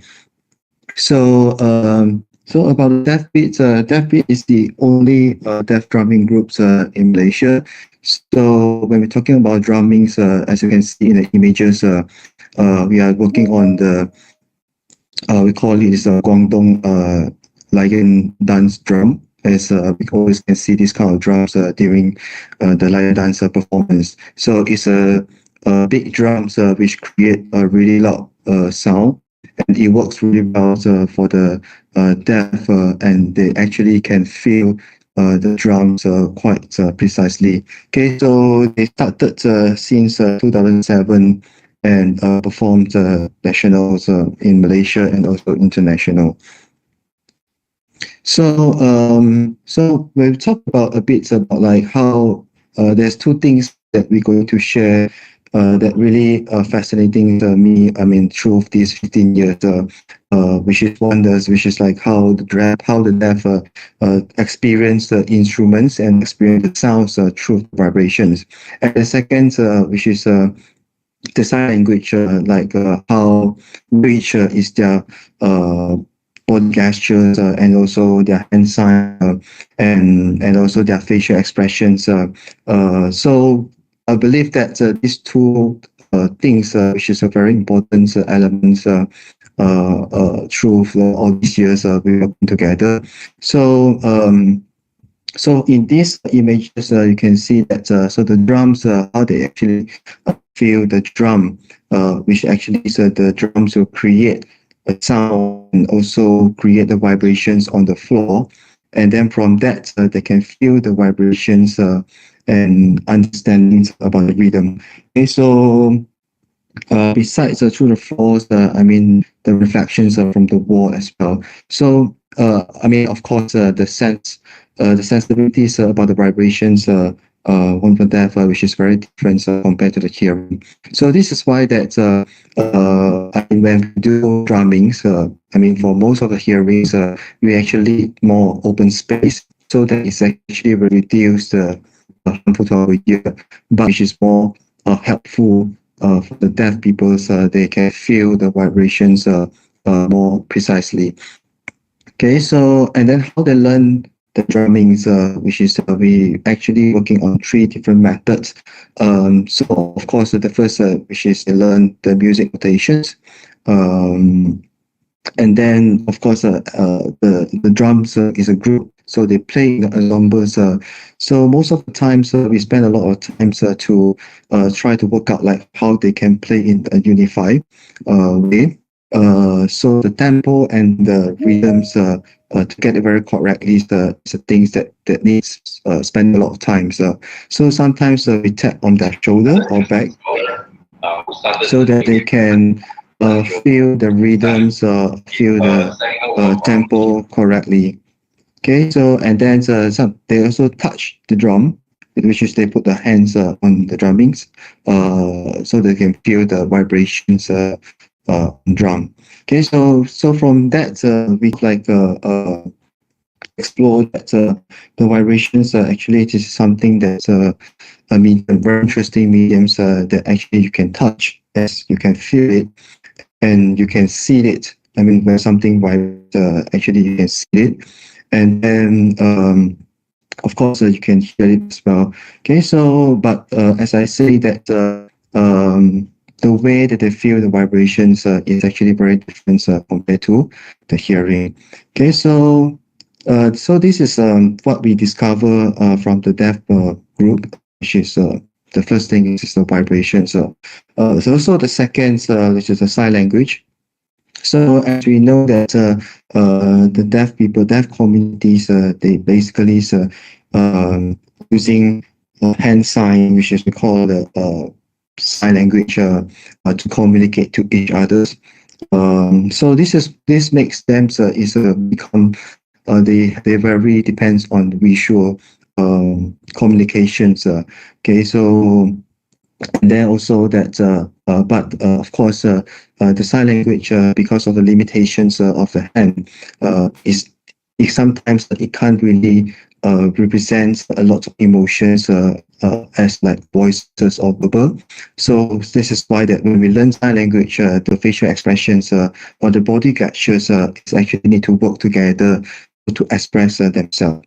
Okay, so this makes also that most of them they are actually very rich in facial expressions.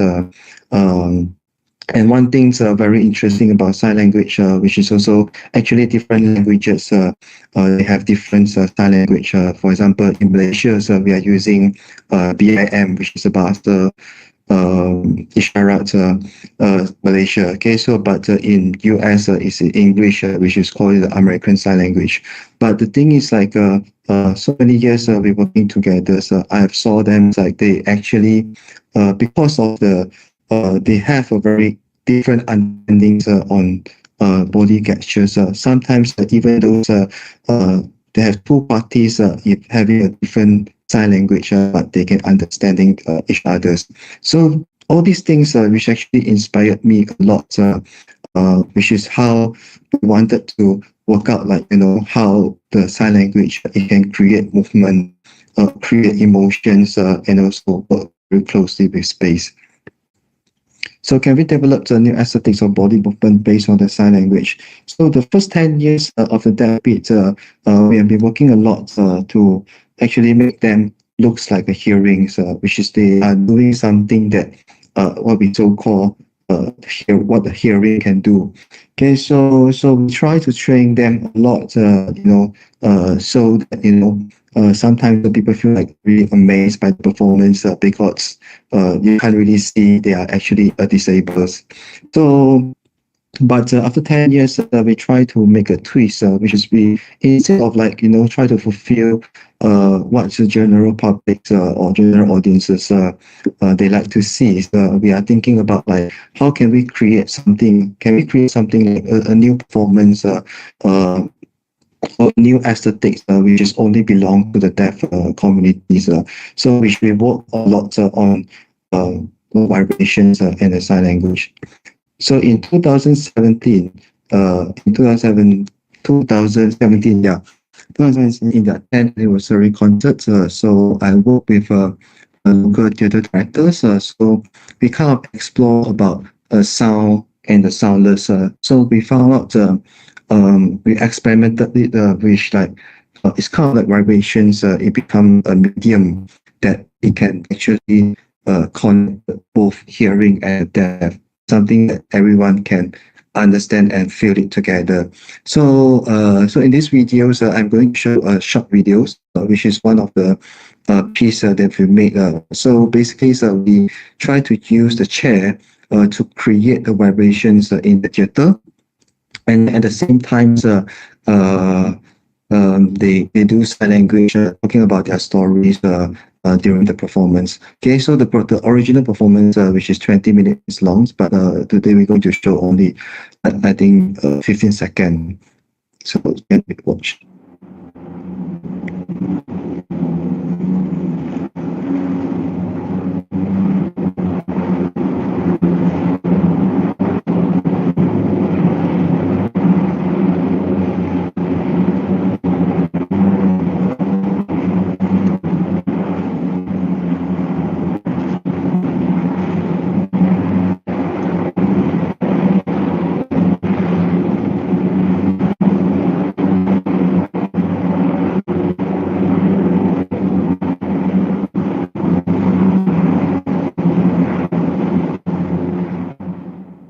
Okay, so this is how it looks like. In the real shows, it's actually really loud, and even if you sit in the audience seats, you can feel that your audience seats is actually shaking as well. Some of the audience is actually they cannot stand for the sounds. They actually leave during the performance as well. But this is somehow that we try to experiment, like how the vibrations, it can be feel. Of course, the performers, the deaf performers, they feel totally comfortable with the vibrations and the sound. But we try to make it like, when the vibration came out, it's not only the sound, but also that it's actually also vibrating the chair and the space as well. So this is kind of like a very first approach how we work. So you can see the lady actually she's not even using sign language. She's just using the body gestures to telling about her story and her dogs. Okay, so these are the things that we found out like is very precious about the deaf performers, and really want to explore it in the future. So the next I will quite briefly explain about this. So which is also a drumming workshop we exploring. So after so many years, instead of doing a drumming group, we also trying to use drum as a medium to promote about deaf cultures. So in these drumming workshops, it's a drumming workshop that fully conducted by the deaf, and there's no interpreters in the workshop. So everything's the participants they need to understand. So they need to understand through the body gestures and some simple sign language. So during the workshops, they will learn some simple sign language, and then after that, the deaf drummers will teach them drumming as well. So learning about these instruments in the quietest way. Okay, so it's kind of like the limited, our sensations, through only visual, and the biggest thing advantage of this, which is the workshops, is actually is really friendly for not on hearing but also for the deaf as well.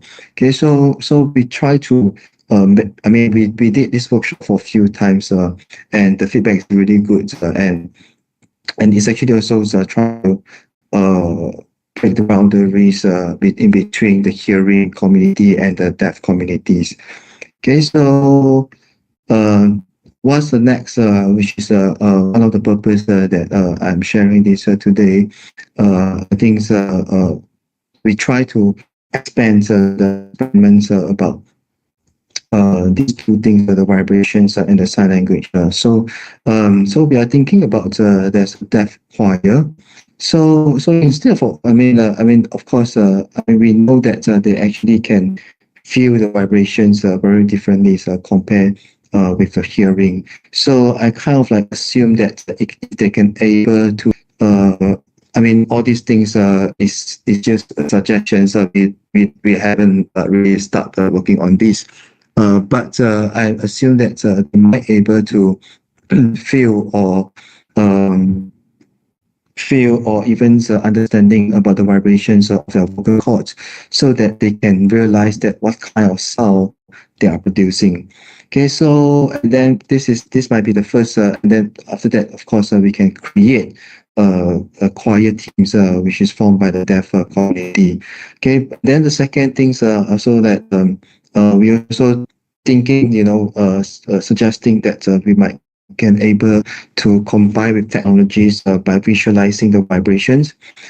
Even those sometimes when we work some of the small instruments which are so loud for some they are not like profile deaf. They sometimes they can feel the vibrations. So some they actually can visualize, telling me like how the vibrations works.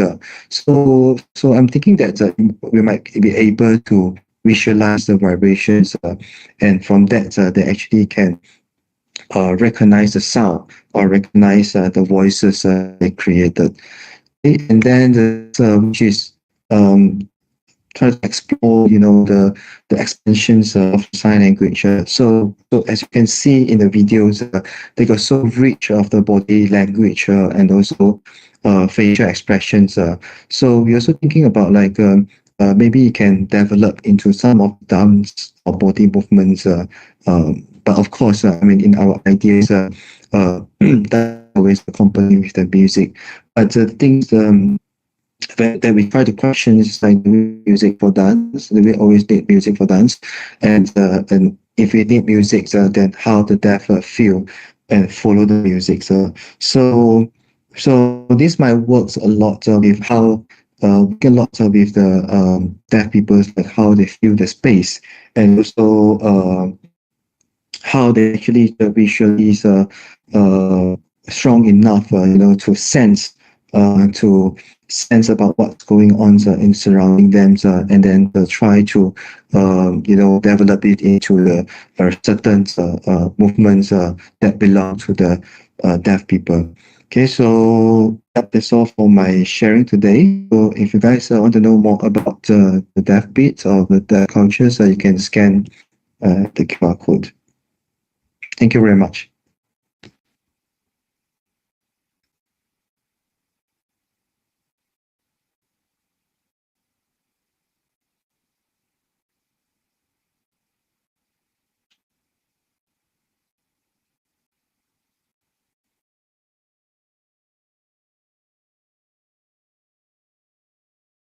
I'm muted. Oh, okay. Right. So we are about 15 minutes past the slot, but you can open the questions to the floor. Maybe one question if anyone is interested to ask or move on to the second final slot. Okay, so I think before that I do have, maybe I have one myself to monitor if still there.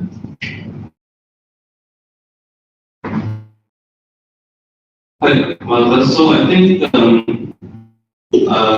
I'll ask mostly just because the question in mind is more towards I suppose the implications of the contemporarizing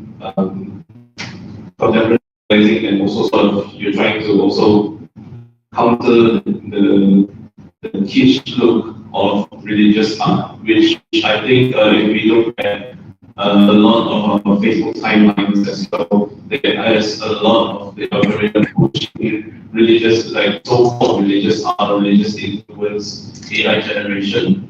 And we have what I would call it, what I would see as the dead internet, the dead internet theory, where people are sort of like commenting on these things, typing amen to all these things. Do you see demarcation between the theological images that you generate as opposed to those? Would there be supposedly a more different reaction to a simple amen to a very huge image of theology in the social media space as compared to something that is more thought through, like the ones that you attempted to generate?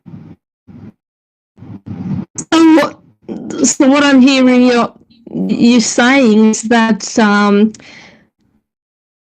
there are so many websites here, religious artworks being created with comments, and people are commenting as in, wow, now we know what heaven looks like, as if the AI somehow is directly connected to God, as if the AI is creating actually God images, and people are reacting to it like, wow, now we have these visions of our whatever it is. So that's an interesting psychological perspective on one hand, because of that reaction and belief, but also the images are actually inaccurate, or even maybe possibly like dangerous.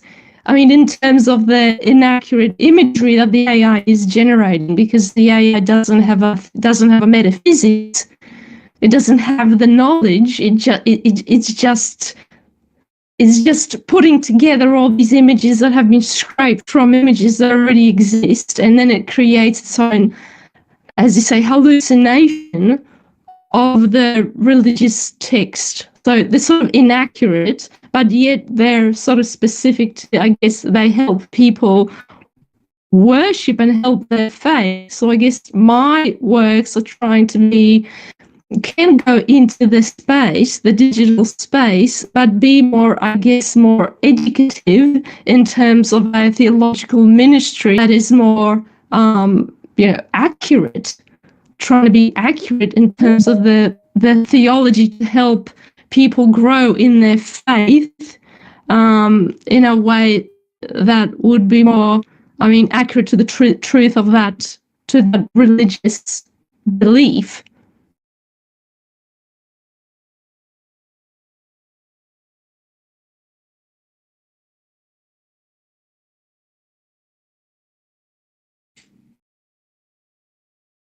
You're muted. Okay. Yeah. So thank you, Madam, for the answer. So I have a following question is for you before we move on to the next slot.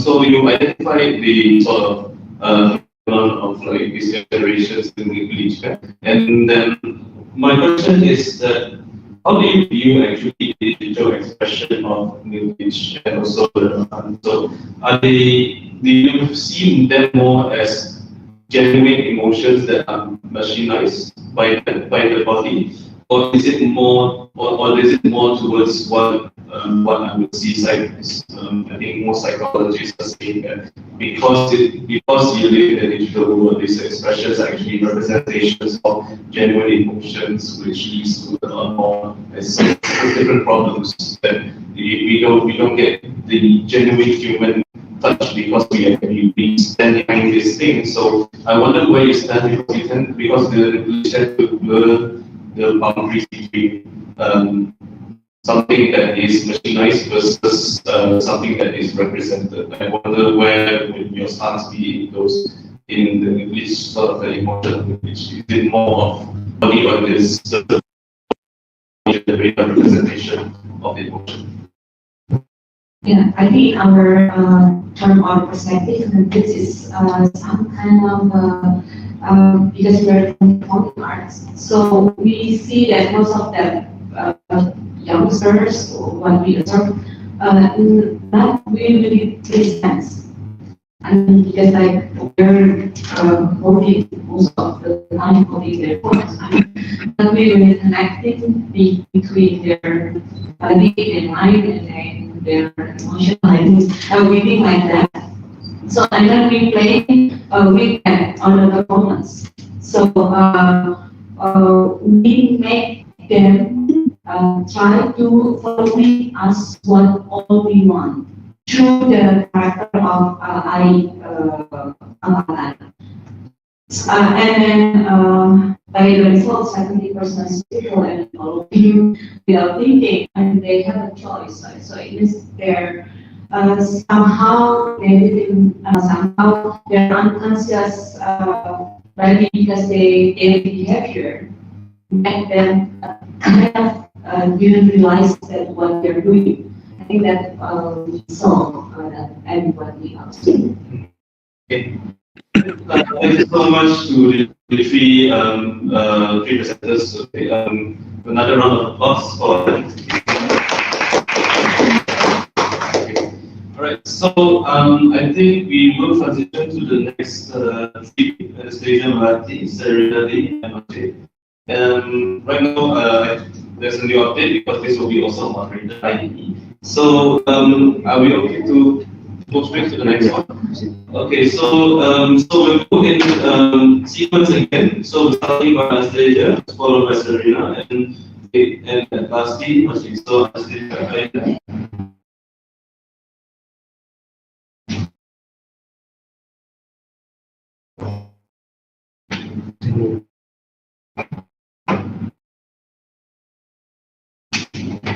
She's not in yet. She's not in yet.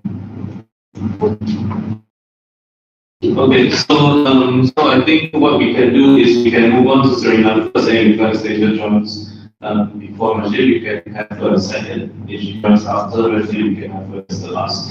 So Serena, are you ready? Okay. Yeah, I'm ready.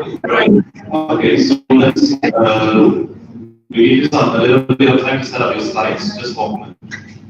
Again, I'm just going to speak. I'm not going to share a screen. I'm just going to speak. So okay. I don't have to share the screen or anything.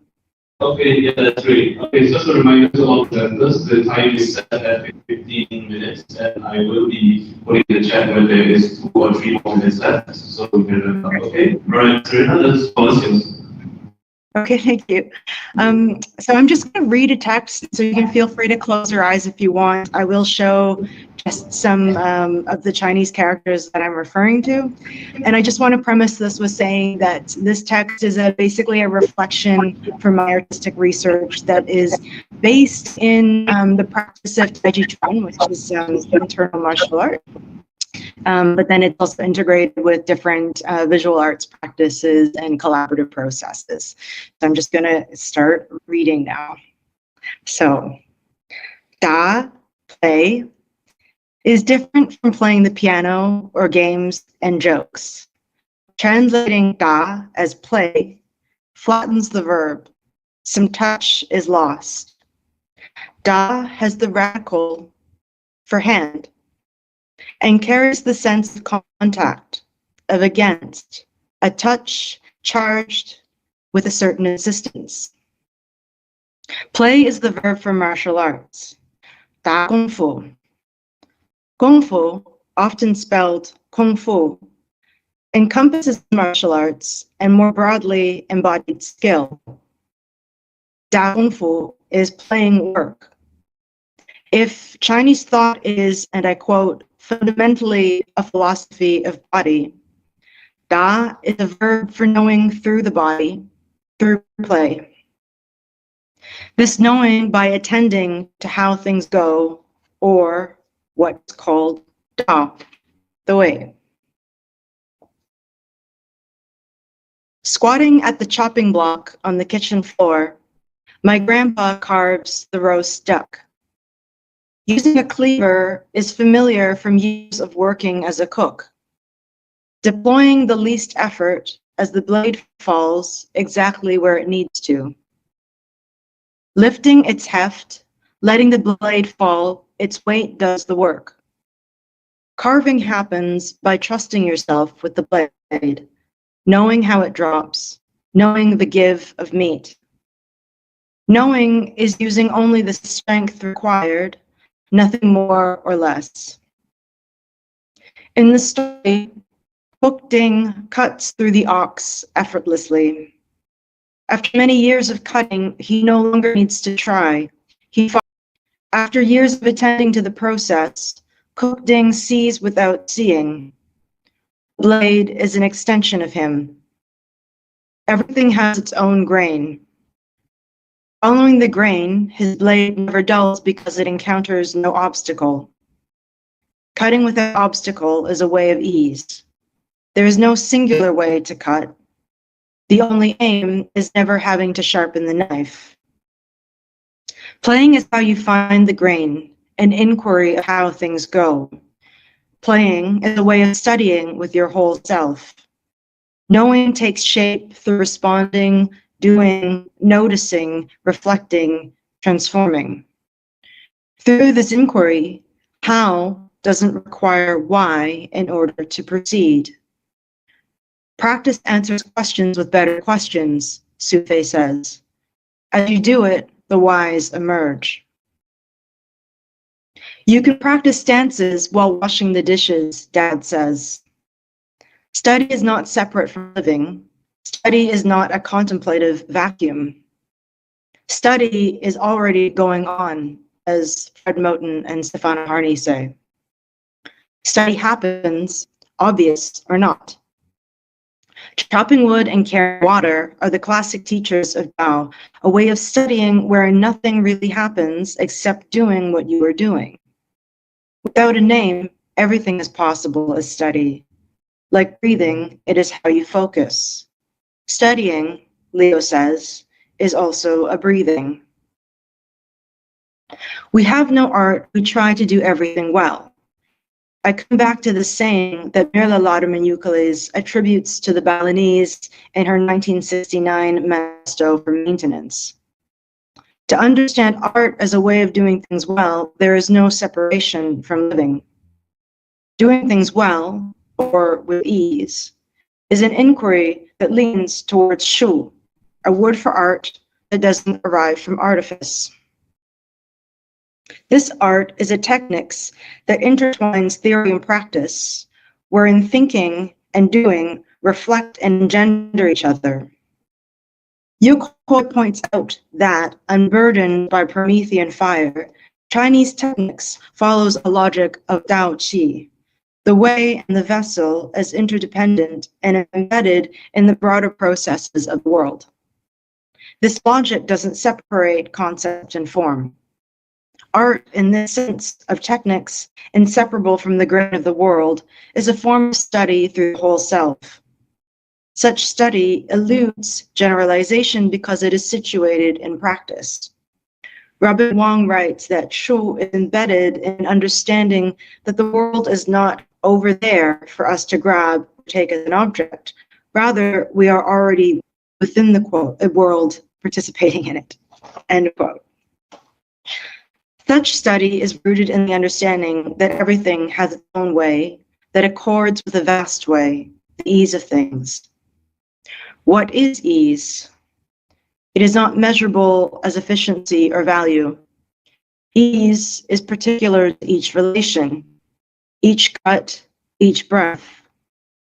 Without an ideal model that presides over form, study happens within the fabric of the world as it unfolds in each moment.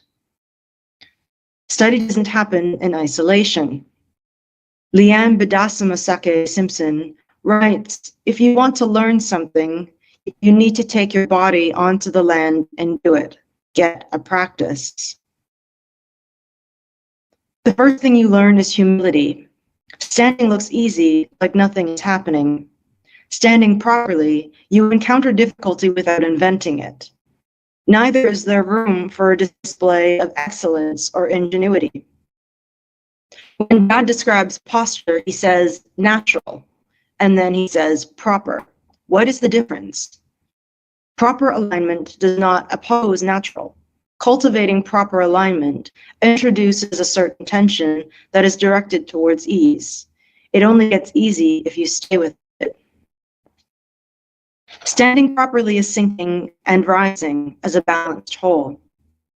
When aligned, you move as a whole, leaving no part behind. When not aligned, part of you lags. Fissures form that leak or block the flow of energy, creating an opening for your opponent. Alignment is an integrity you can feel. It is not an ideological stance or an abstract model. With most things, humans notice what is immediate and obvious. Standing appears static, but it is the smallest of movements. Alignment, like everything else, is dynamic. It is not a position to occupy. Alignment is a feeling that moves with you. We practice writing in grid. Outlines the correct placement of strokes to give beginners a feel for balance and alignment. After innumerable repetitions, the grid is unnecessary because the relation can be felt. As you layer your experience of writing, you ingrain a sense of balance that is not constricted by the grid, but shows its aesthetic possibilities. Nothing is straight. There are only the infinite possibilities of strokes relating to one another as they emerge. I watched my brother write disaster, rivers above, fire below. He is meticulous and writes neatly. I noticed that he writes fire in the wrong stroke order. In his consistency, he repeats the mistake every time. Seeing finished word on the page, you might not notice the mistake. Does the stroke order matter if we can ultimately read the word? To write in the correct stroke order, you pay attention to process. Copying the word is not simply going through the motions, but ingraining the how. Correct, in this sense, is an awareness of how. The stroke order may not be immediately visible on the page, but the process is inseparable from the output. No erasing, no fixing, no going back. As you copy, stroke order is not the only lesson.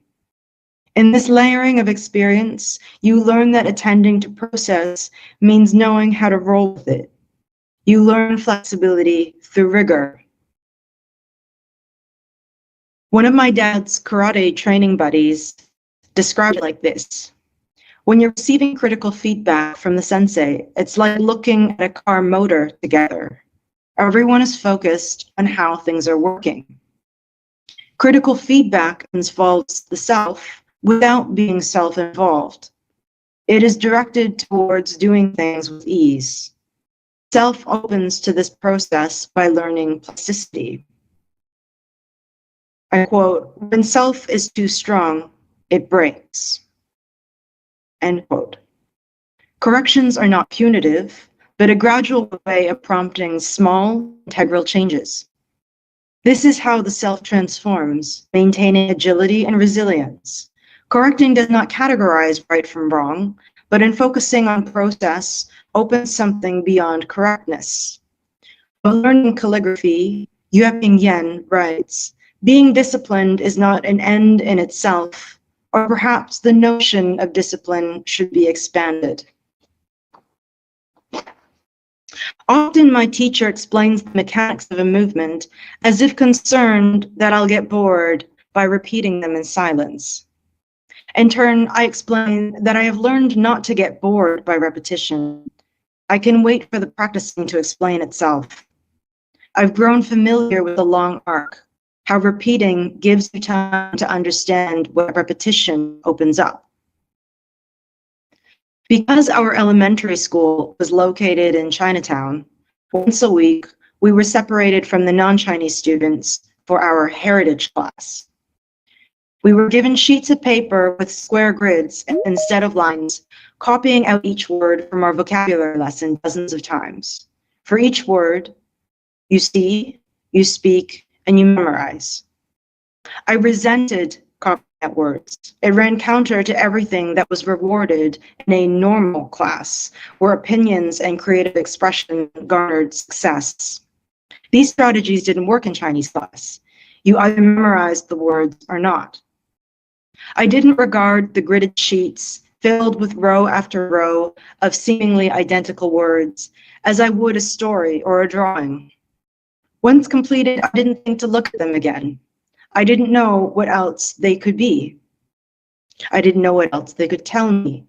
I didn't see how the grid of words could show self-transformation. My grandpa sits at the kitchen table and just writes. He surrounds himself with stacks of scrap paper.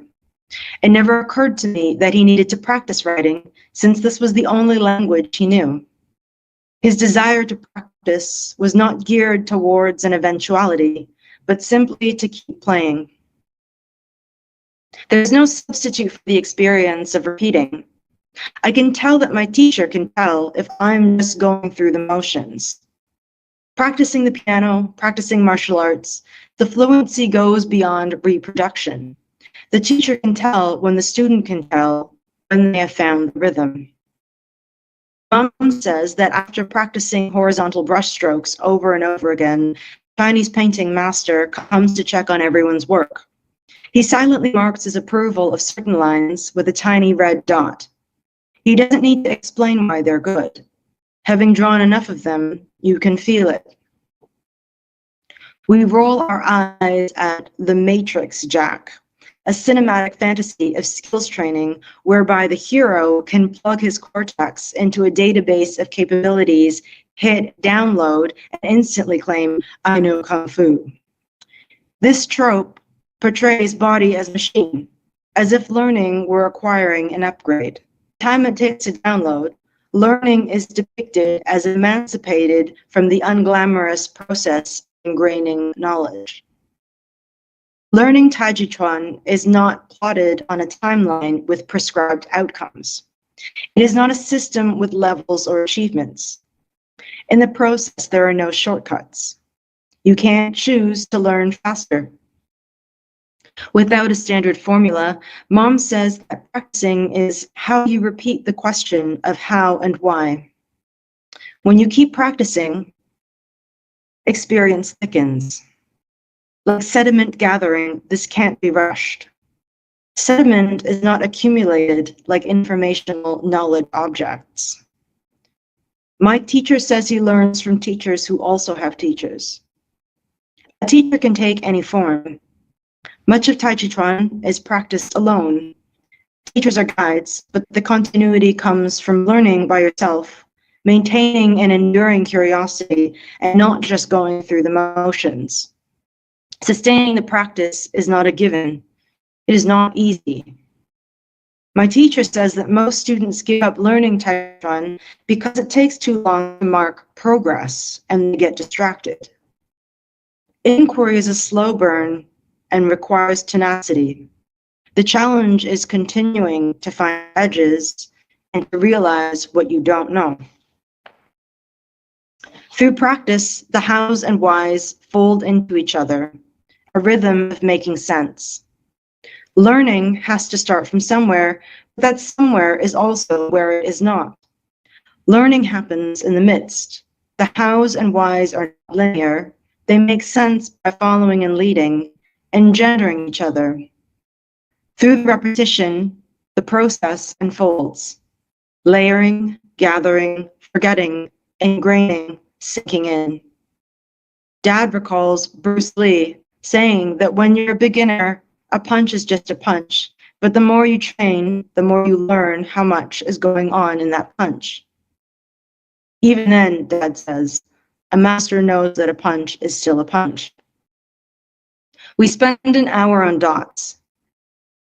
My tutor explains the grid, the ratio, the balance, the tilt, the distribution, and the compensation. She can tell that I can tell that while these aspects can be explained, the dot is a feeling that only comes from practicing. A dot itself means nothing, but how you write a dot says something else. She suggests that I get a softer pencil to see the nuances of weight. After a full page of repetitions, I can feel how it should look. The last curve is not a mark you impress, but how you lift from the page. We talk about swimming, finding ease in an economy of strokes, doing, feeling, making adjustments, understanding why. Thank you.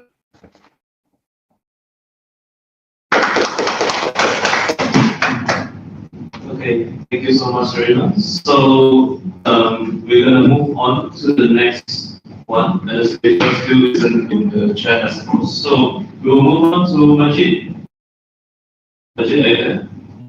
Yeah. Hi, everyone. Majid, are you able to share slides? Yes, sure.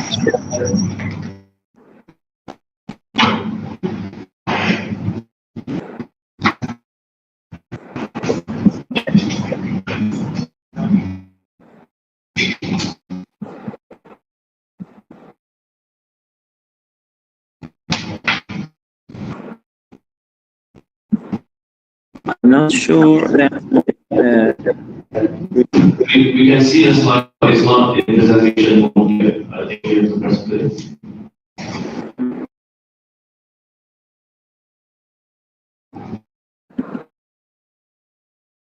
Yeah.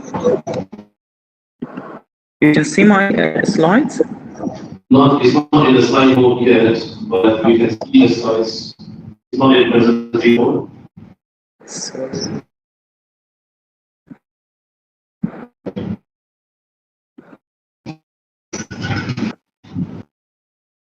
Are you going to click play? It's bigger now.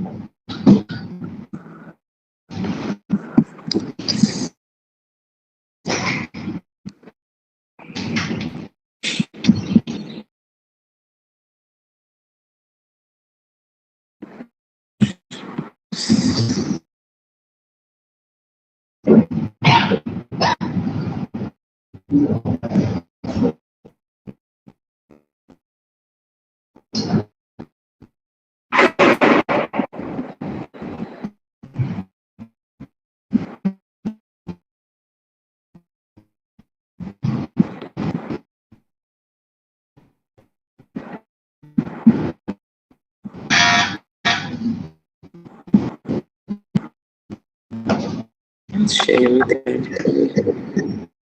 I don't know why. No, but you can see the slides fine, it's just not in presentation.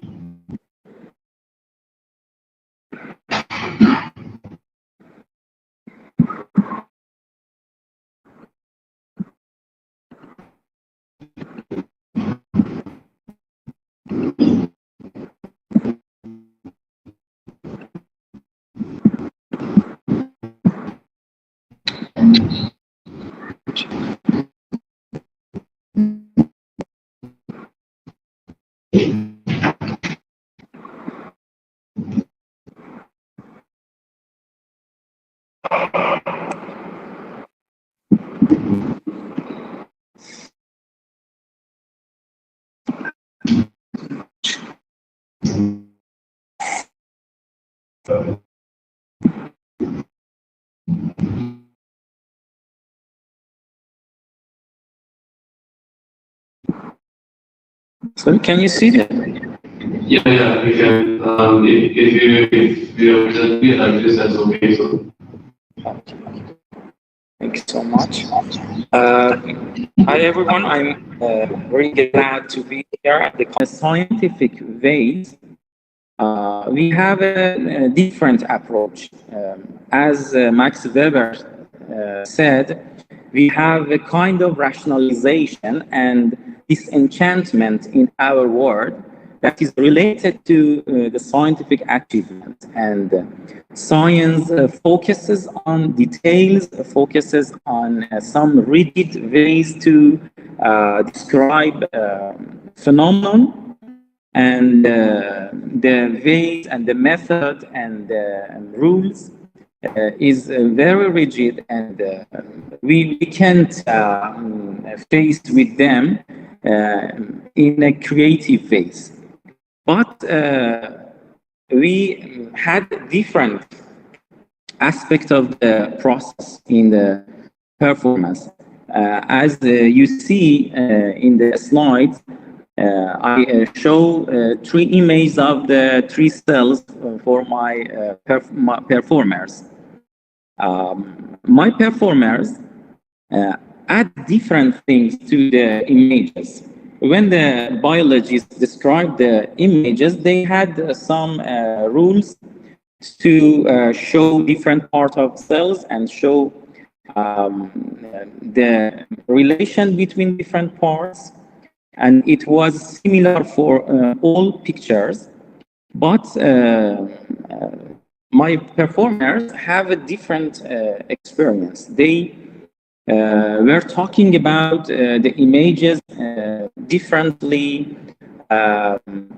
As you know, we used some part of our cultural memory, or even some beliefs in our culture to interpret and talk about the pictures and add a different aspect, more than scientific aspect to the pictures.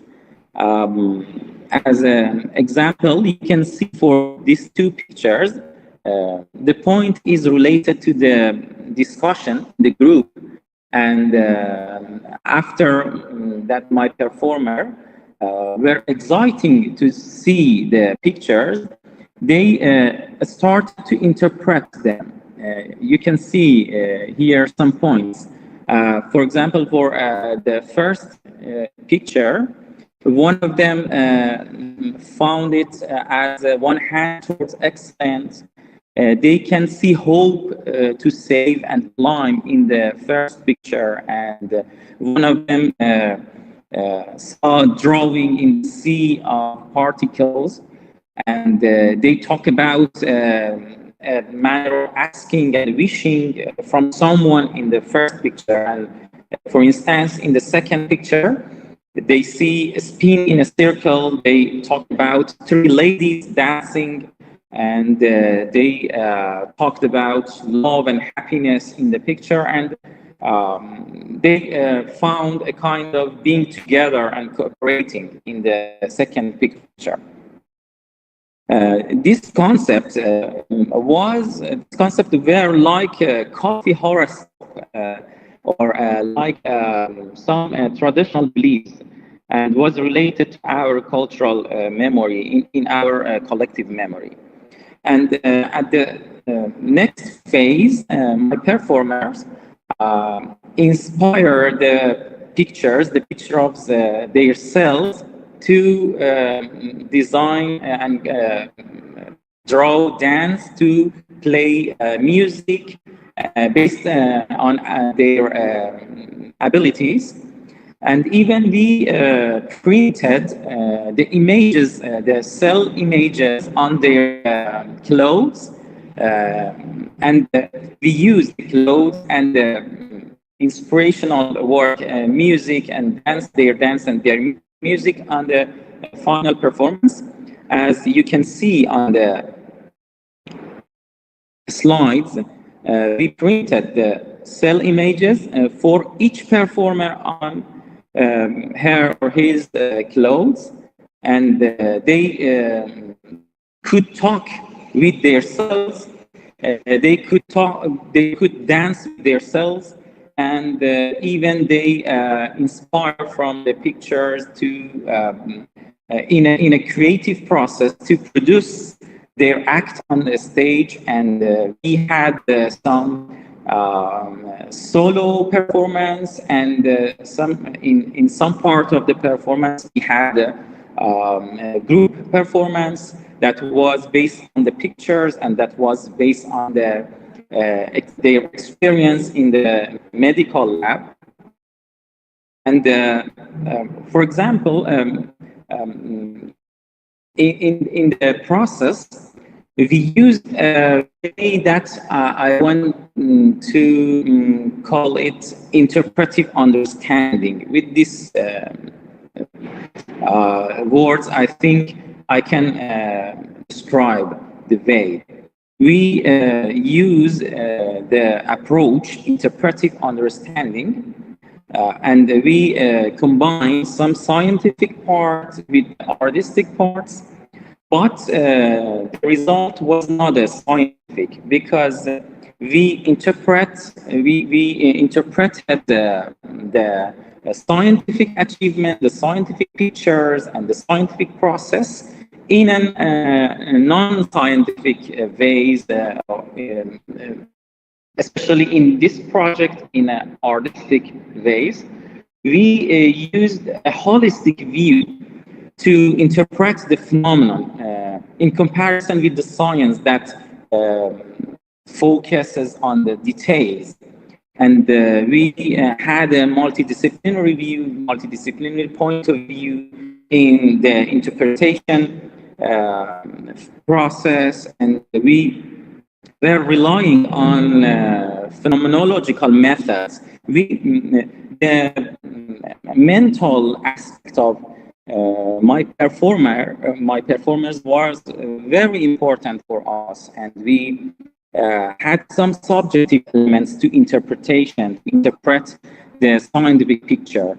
And we go and back to metaphor, mysterious, charm, and even some traditional superstition beliefs and in our society, and some cultural memory aspect in our community to create and produce the performance. And in the process, we can add some different concepts, some different aspects to scientific process. And the result was in different ways. At the first result, my performers had a different knowledge about their body, about their artistic process. And in the medical lab, the students and the biologists found a different way to work with their materials. For example, in the last slide, you can see some beautiful form that they produced by a bacteria, in a cultivating bacteria. In the medical lab, the students and the biologists that was our team member work on this kind of material after the project. I think the kind of combination between the art and science can help even scientists to find creative ways to interpret their scientific achievement, and even a new way to find new scientific points, and their creativity because I'm not sure about it. Thank you so much. Thank you so much, sir. I think now being almost at 4, but let's open questions or thought. Anyone?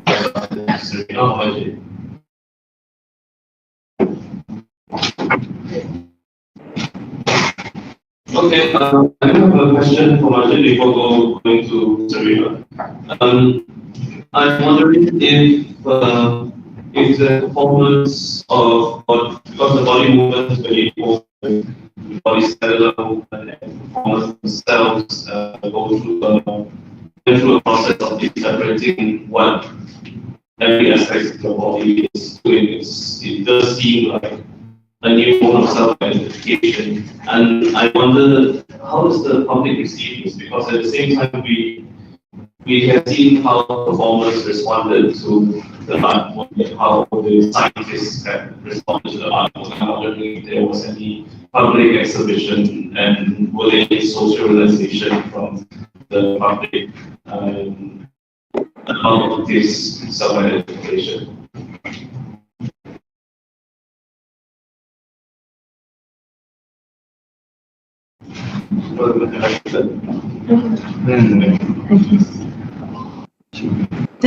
Just to clarify, the question is about how embodied practices are a form of self-identification and how audiences can connect with it. Did I understand that correctly? That's more a question for Majid, but I suppose I can be bringing for both. No. It's a little reverby in the room, so I just couldn't hear properly. Okay, so maybe I'll rephrase, and I think this is a question for both of you, then for both Majid's performance and also Serena lecture performance. And I think Serena, if there's a chance that there's going to be a set for somewhere, I would love to hear it. But just coming back to this is that I think both of your art pieces, has there been any sort of exhibition to the public? And if there is, how did the public respond to identifying themselves through the method and also the images? Yeah. Maybe we start with it. Sorry? No. Your voice is not clear. Okay. Can you type it or write the question? Okay. The voice is not clear. Is there if you were able to hear the question, if you want to answer, that would be. Sure, I can maybe jump in with some thoughts, but maybe if you want to type the question so Majid can respond to it. I'll just give some of my impressions. So what I shared was actually reflections on many intertwining processes, but I didn't actually speak so much about the artistic projects that have been part of the artwork, actually, or part of the research. So there's several different artistic projects that I've been doing alongside these embodied practices of martial arts, but also practicing Chinese calligraphy. And so a lot of these have to do with making exhibitions, making spaces. So I think in a way it's just that process of, I would call it translating or transposing these very embodied feelings and processes and ways of understanding, basically an understanding of philosophy that isn't only an intellectual understanding, but it's practiced through the body. That becomes translated in different forms so that public audiences and my collaborators can also become something that we can have a dialogue about. So like some of these are video-based installations. Some of them take the form more of collaborations that perhaps produce installation that's atmospheric, and other times been producing scents, like through the use of different types of material, similar to perfume making, but it's more about the experience of having scent in a space. So there's a lot of different types of interactions that are basically trying to actually make legible these very personal processes, if that makes sense. I think in a way, Majid's project, it's really interesting, like how do we actually like cross that boundary between inside and outside in a personal experience and a more generalized or shareable like universal experience. So I think that's actually exactly why it takes the form of artistic research. Maybe Majid, you can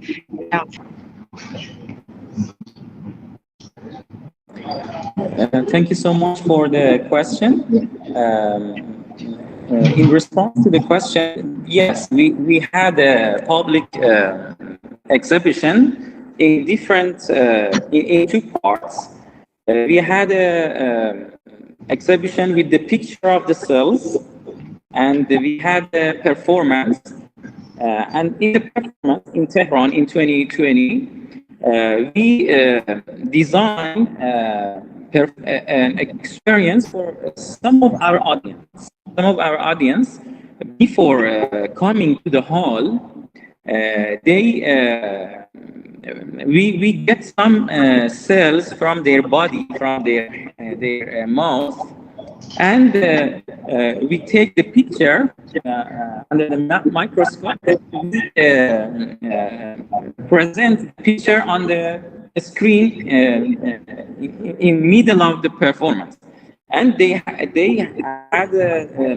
surprised when they see the pictures, because the process is a simple scientific process. Even in 5 or 10 minutes, we can get the pictures. But unfortunately, because our performance was in Tehran, and we had some censorship rules in our country related to the Islamic rules. And because my performance name, in the performance name, we had dance word, and they are very sensitive to dance. We don't have any movie from the final performance, unfortunately, because we didn't allow to take film. Just with one film from the performance that it's in my Ministry of Culture, and we don't have the movie. But just I have some movie from the process, from my creative process, from my rehearsal, and we don't have any movie from the final project. But the final project was in the experimental part of the International Fajr Theater Festival in Tehran in 2020. Okay, so thank you so much for the answers. I think with that, I will wrap up this session as well. Another round of applause for Serena and Rashid. Thank you so much. Okay, thank you so much. So we will move on to the final one, which is moderated by James. Okay.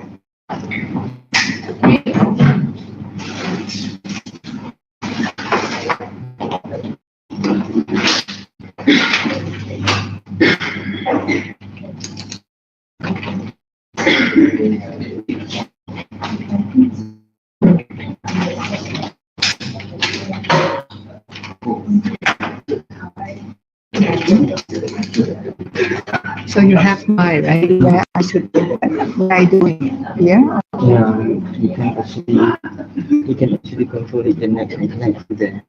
Actually the same control, so you can see. You can stand, you can do it here. So that is Help me, I'm very low. Yeah, it's okay.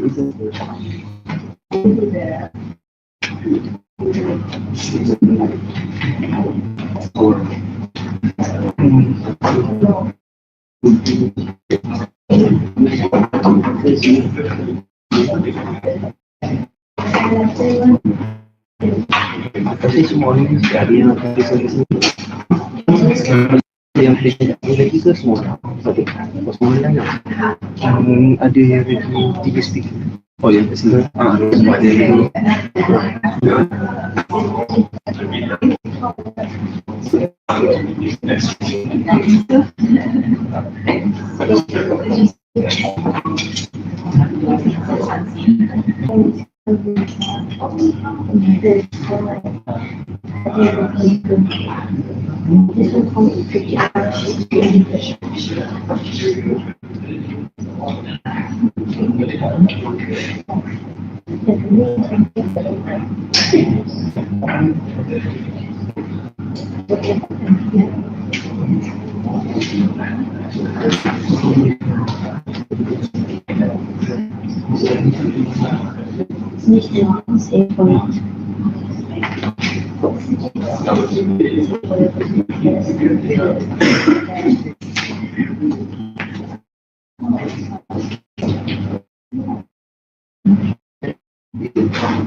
May I know, sorry.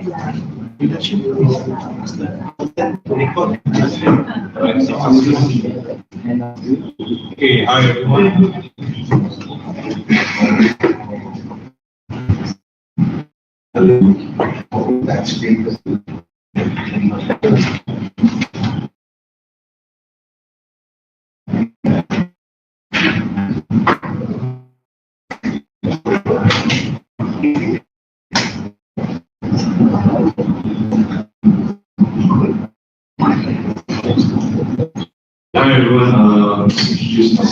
So I'm the moderator for the last session. I'm James Lai.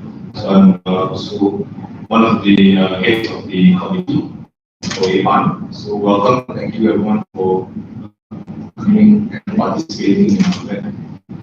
Okay. So for the last session, we'll look at three presenters. One is me, Julian, from the University of Amsterdam. So research title is Making Southeast Asian Biofutures by Exploring Machine and Planning Observation. And her research title is Tactile Strategies Unveiling the Impact of Material and Reflective Reasoning on Strategic Decision Making in Visually Impaired or gameplays. And lastly, Conrad Damroon from Chulalongkorn University, and research title is Theatre Making as a Synthetic Artistic Practice Using Interactive Performance Workshop Process to Embody Life Experience and Urban Cultural Knowledge to enrich creativity in Thailand. Okay, so I hope everyone is consented that we will record this session, and do I have everyone's consent? We record it. Perfect. Okay. Alright, so now we will invite the first presenter, which is Ms. Julian, to present the work. Should I sit next to you? Yes, you can.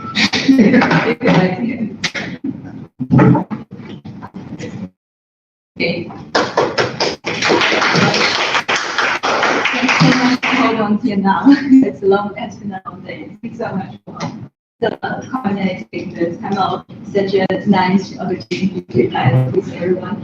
And so for this, can we touch full screen? So this the title is slightly changed when presenting an article that I already submitted to a journal. And so the cases might be a little bit older, like so far 3 years ago. That's a proof of how long the academic publication process can be.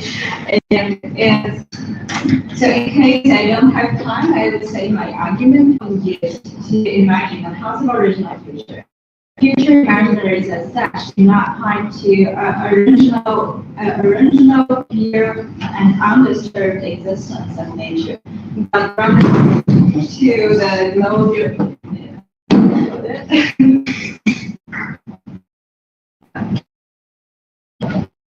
Can do.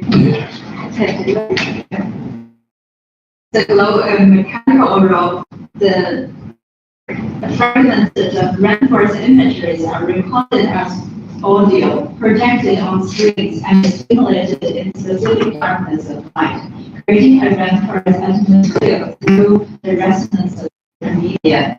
Soil, water, carbon dioxide, and tropical plants are these examples from one ecosystem as discrete elements, and then it can go independently into urban space through the application of media such as sensors, screens, and those organizations. This reorganization between, I showed some examples just to make you have an idea, between natural elements and urban spaces conditions might enable specific and static information to experience futuristic rainforests.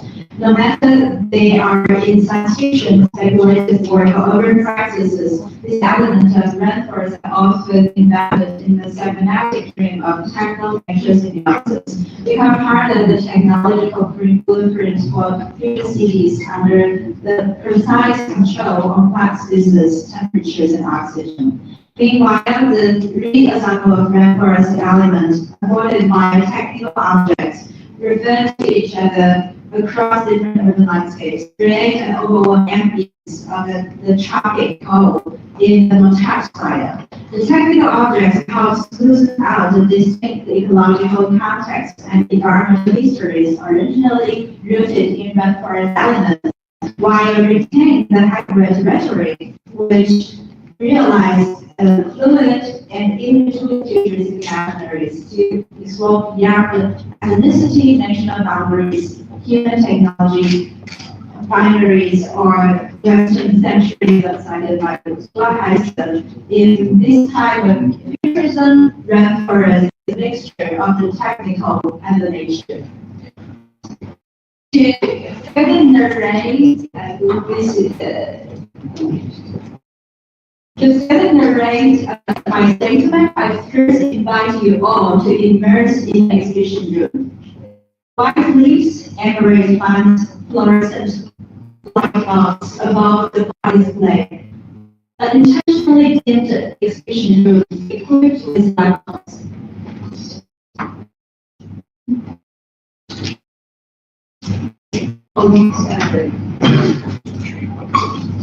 Yeah. Okay. It's true. Yeah.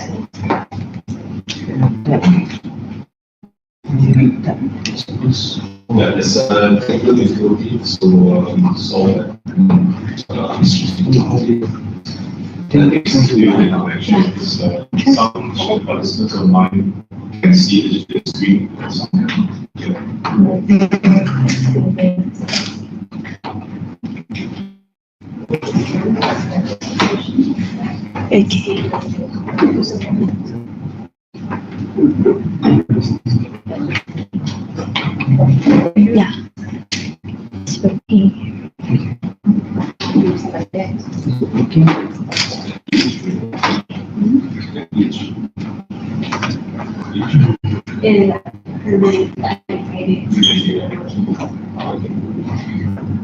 It's working.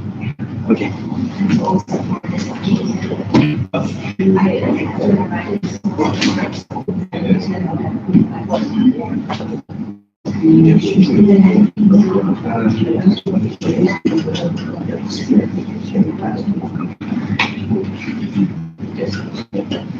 Also, videos of I mean, it's okay. All right, let's resume. Okay, I invite you again, just immerse in the exhibition room. I described the exhibition room to you. Now, white leaves and plants, violet fluorescent spots above the plant display. Intentionally within the exhibition room equipped with laptops, LED screens, and speakers. And ceiling immediately find sound from the floor. Recorded sound singing of crickets and birds. Through the closed windows, shining the skyscrapers. This is a scene from exhibition Stage Motion 2022, located in area 1, more office residential complex in Singapore's financial district. As an annual exhibition of Asian View Archive, the ones of 2021 explores possible models of futurism in Southeast Asia through technology and science fiction. Reading the curatorial introduction and the artist interviews, notice an outspoken correlation between tropical plants and the futures in Southeast Asia. Although exhibitions emphasize the role of technology in imagining the future, tropical plants, whether they're physically presented in an artificial environment accept or are digitally displayed in LED screens, are comfortably and resonate with other local features, writings, and practices in a broader sense. As maybe one points out, the futuristic eco-technological urban imageries is becoming a register of Southeast Asian urbanist aesthetic. In this imaginary tropicality, the tropical whole defined in the fragmented ecological imageries is applied to the locality of futurism. Here I show some examples here, probably because of the time limit, we can skip that part. And goes to the concept of tropicality. So I would like to point out here that rainforest imaginaries have historical and geographical roots on the concept of tropicality. This article reading the Asian tropicalities in contemporary Singapore Joanna Law argues that different from the colonial history of plant observation, which links to the colonial botanists and plant hunters in the 18th century, the social construction of tropicality in contemporary Singapore is based on the speculative, authoritative, and planetary gardening and the expanses of surrounding environment. It also points out that the systematic observation of the green environment integrated into a totalist city-state plan in Singapore, centered on tropicality, reconstructed a regional identity about Singapore, and the publication of this sense is a material and geographical state and power itself.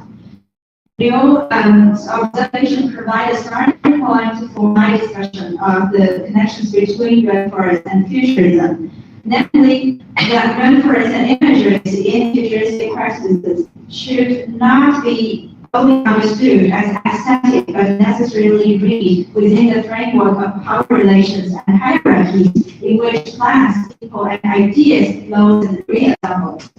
Based on about today, I would like to emphasize this particular sensory and sensory-based imaginaries of tropical trees, wrens, and animals are rooted in the futuristic imaginaries of Southeast Asia. Is a product of negotiation, both globally and regionally fluid, with its own unique historical and geographical roots.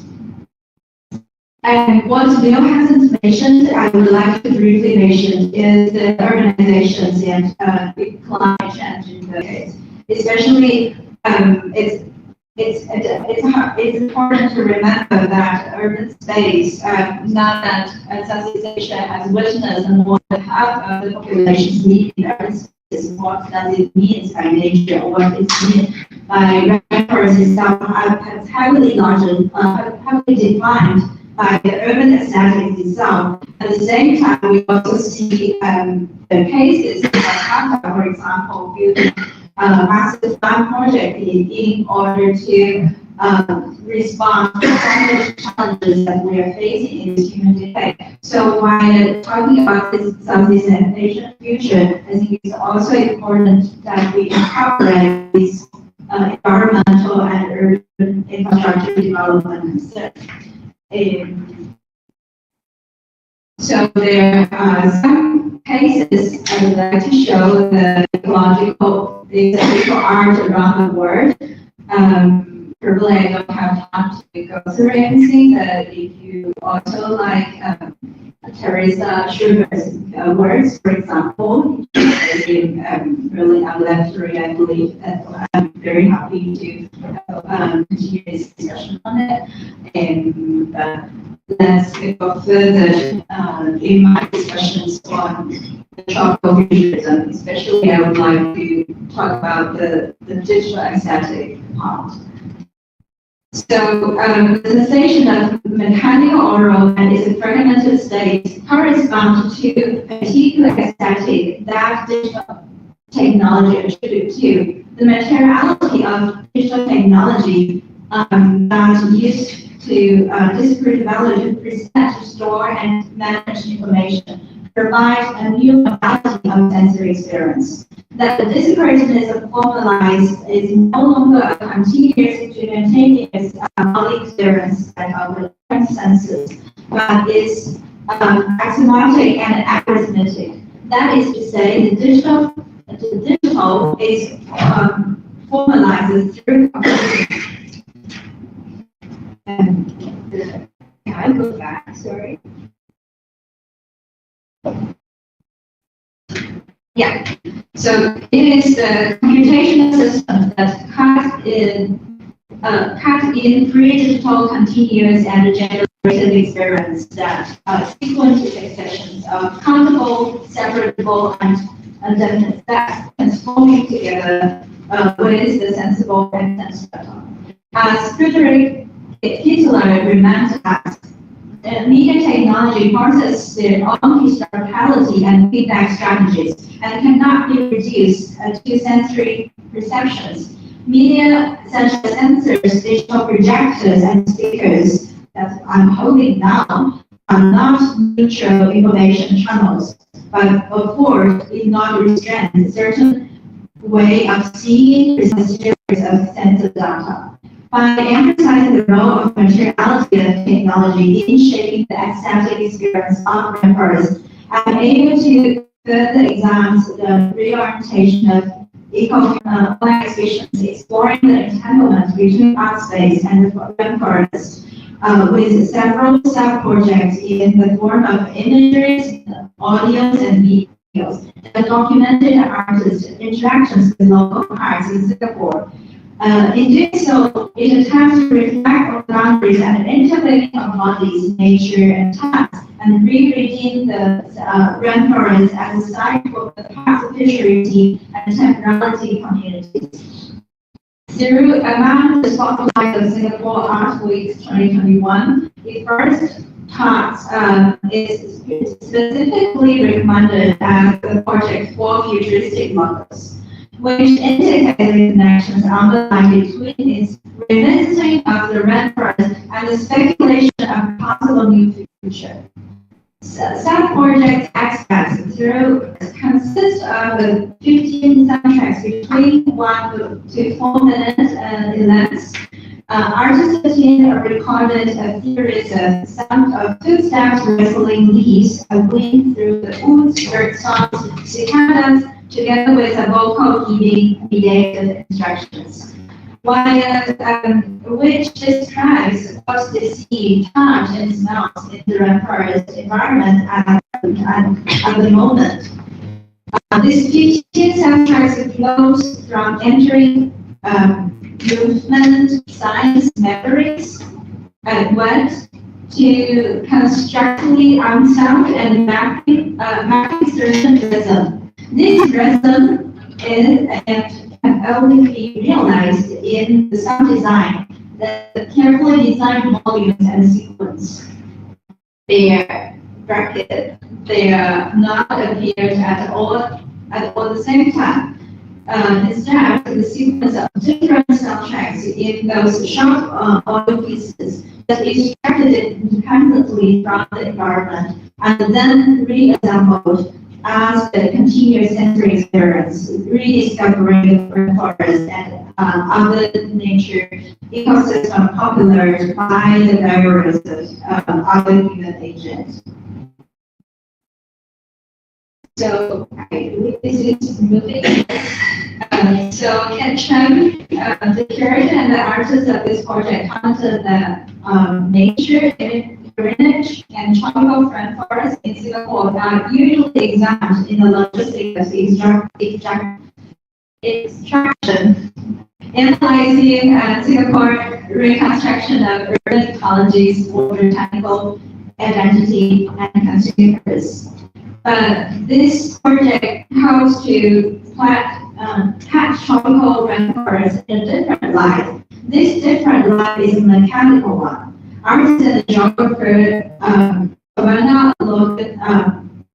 Hagland argues that digital technology provides a mechanical vision of the ecological aesthetic, in which digital imageries allow the automation of visions on the various scales. And in this vision, the digital imageries is a kind of light of vision that on enormous scales, alongside with the exercise of power on dramatic larger and smaller scales that have ever been possible. In other words, this mediated ecological experience is rooted in the discontinuous automation that rather than repeating a harmful and simultaneous sensory experience in this entire environment experience into fragmented based on different sensors or objects which are really combined and resonated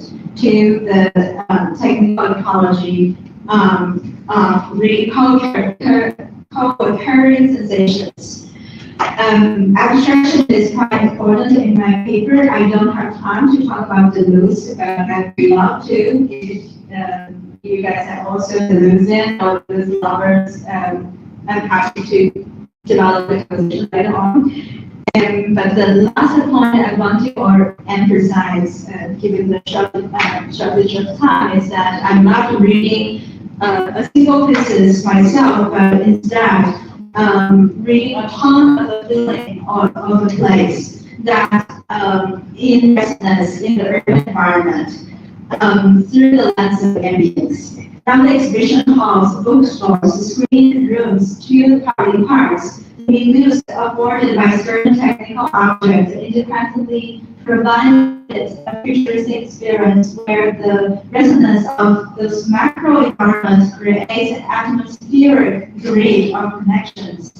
Entering the technical objects helps to better understand the technological texture of this kind of futurism, understanding the technical objects, the functions as the interface that models both humans, nature elements, and the imaginaries of future itself, actively producing a new form of sensation about how the future should be felt. I probably just stop my presentation by now. Okay.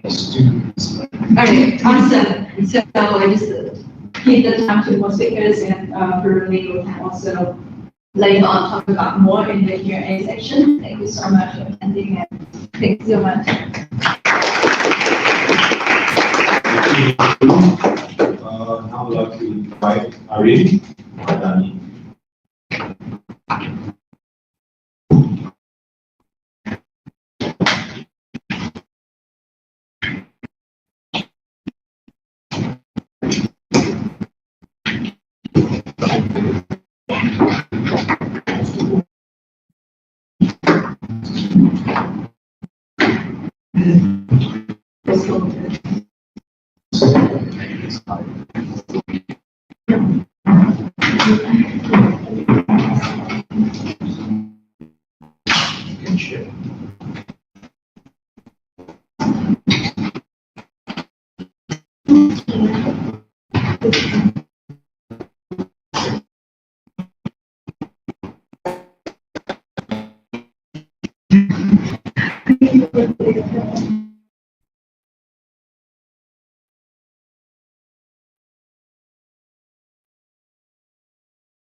Sorry for the break.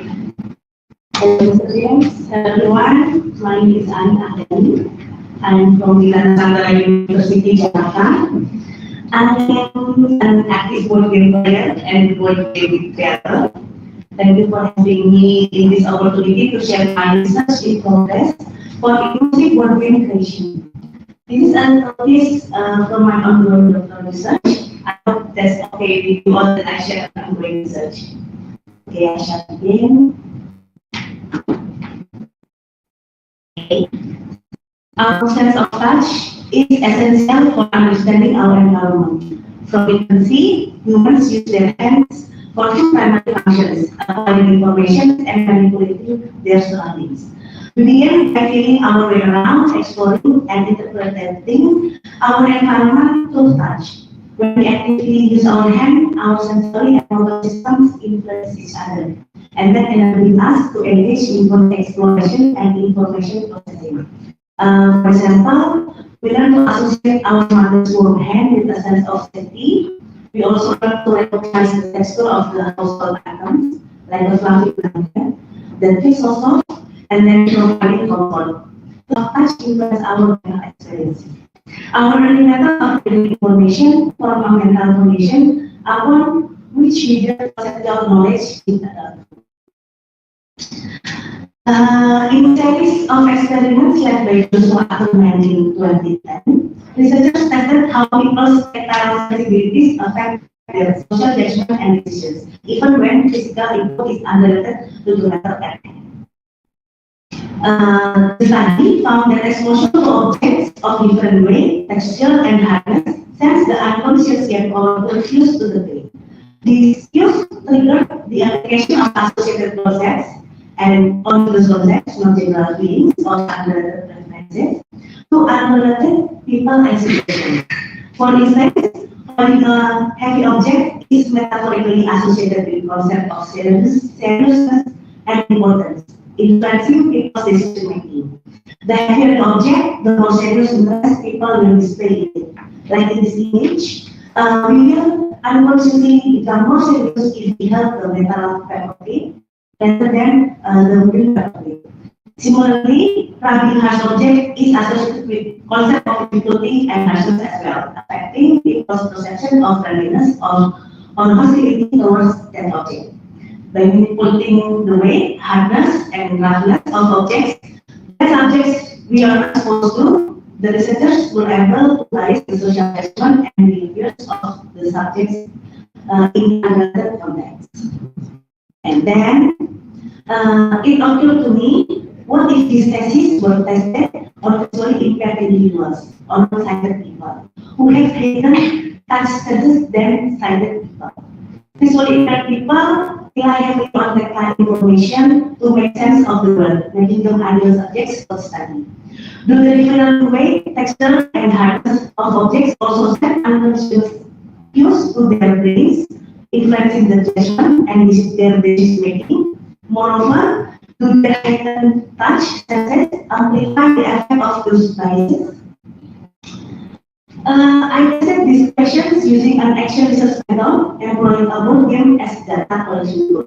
The board game allowed me to observe their interaction with tactile objects of a longer period. By feeling the texture of different pieces, physically moving them around across the board, and sensing the weight of the game's component, I could gather valuable information about whether they associated certain materials with concepts unrelated to the players and the game solution, or if these materials influence the calculated decisions.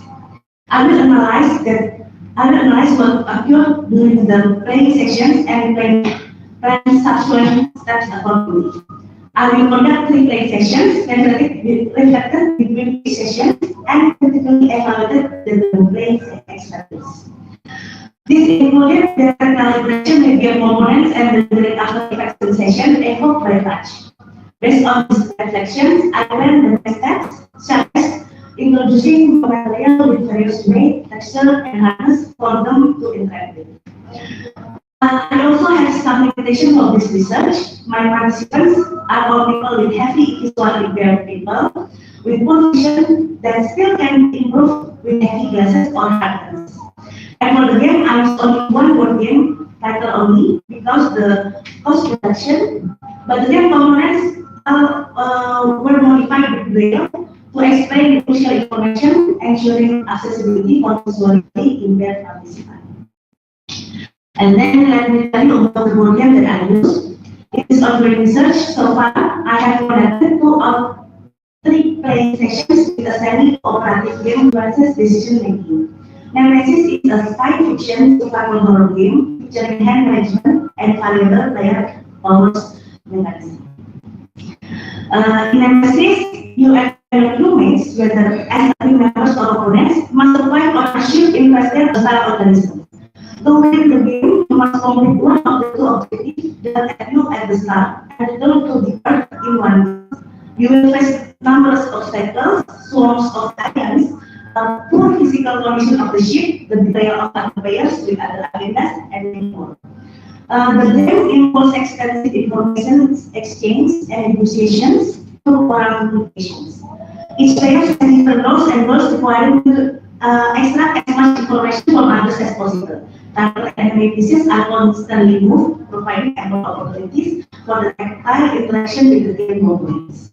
These components can be easily modified with various weights, texture, and hardness without compromising the gameplay, making analysis and ideal choices for the study. I began this research by playing analysis repeatedly around timelines to determine when I should incorporate inclusive aspects into the game. Each game session lasted about 2 hours, and since the game is very expensive, I need to ensure accuracy when adding greater elements into the board. Therefore, I collaborated with both sighted players and a few non-sighted players to discuss the placement of the game. We consider questions such as, is it explaining the game well enough? Is it informative enough for the visually impaired players?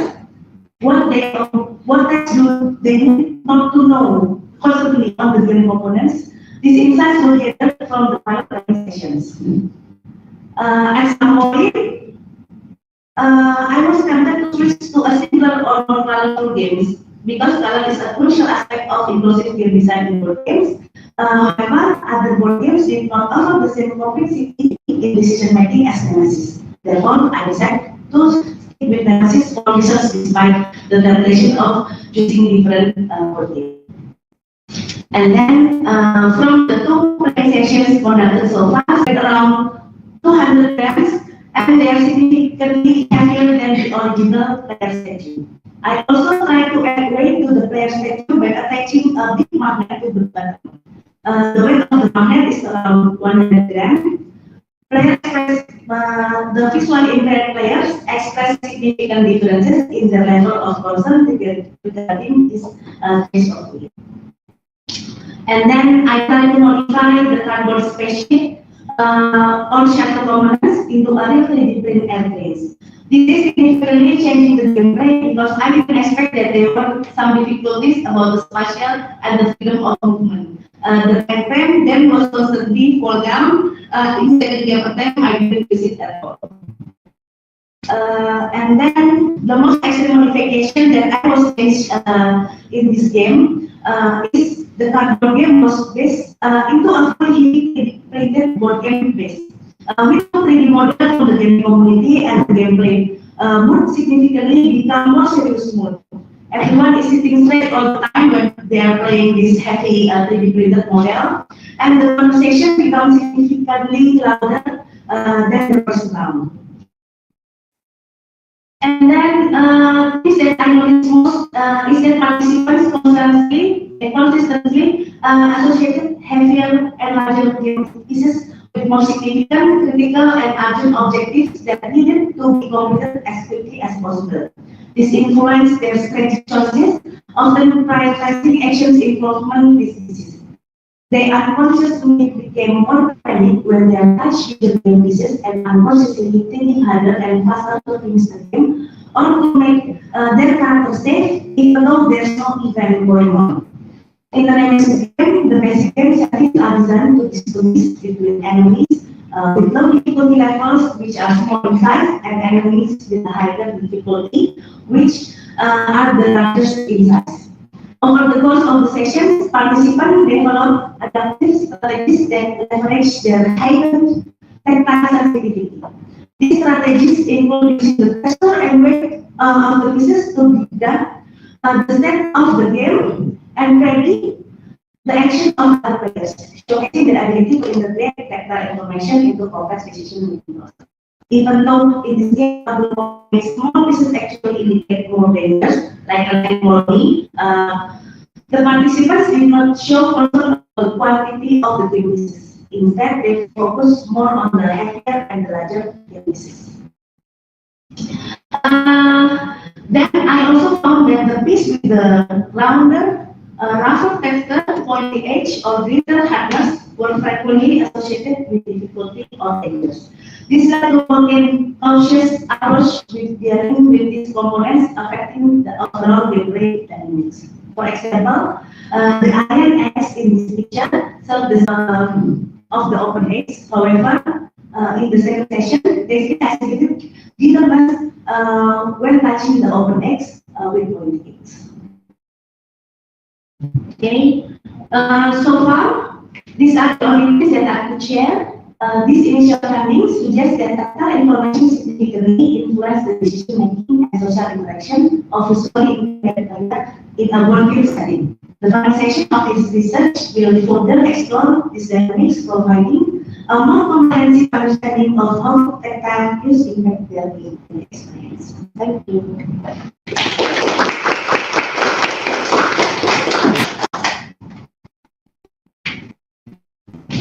Is that what I had anything else?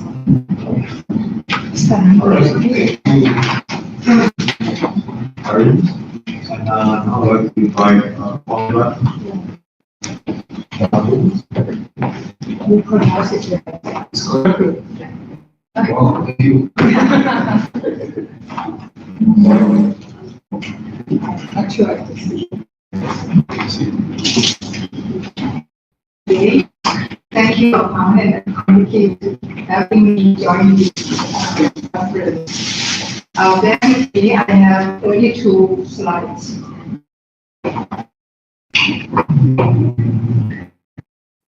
Okay, my presentation called Theater Making as a Synthetic Artistic Practice, using a collective performance workshop process to embody life experience and local cultural knowledge in ways to enrich creativity in Thailand.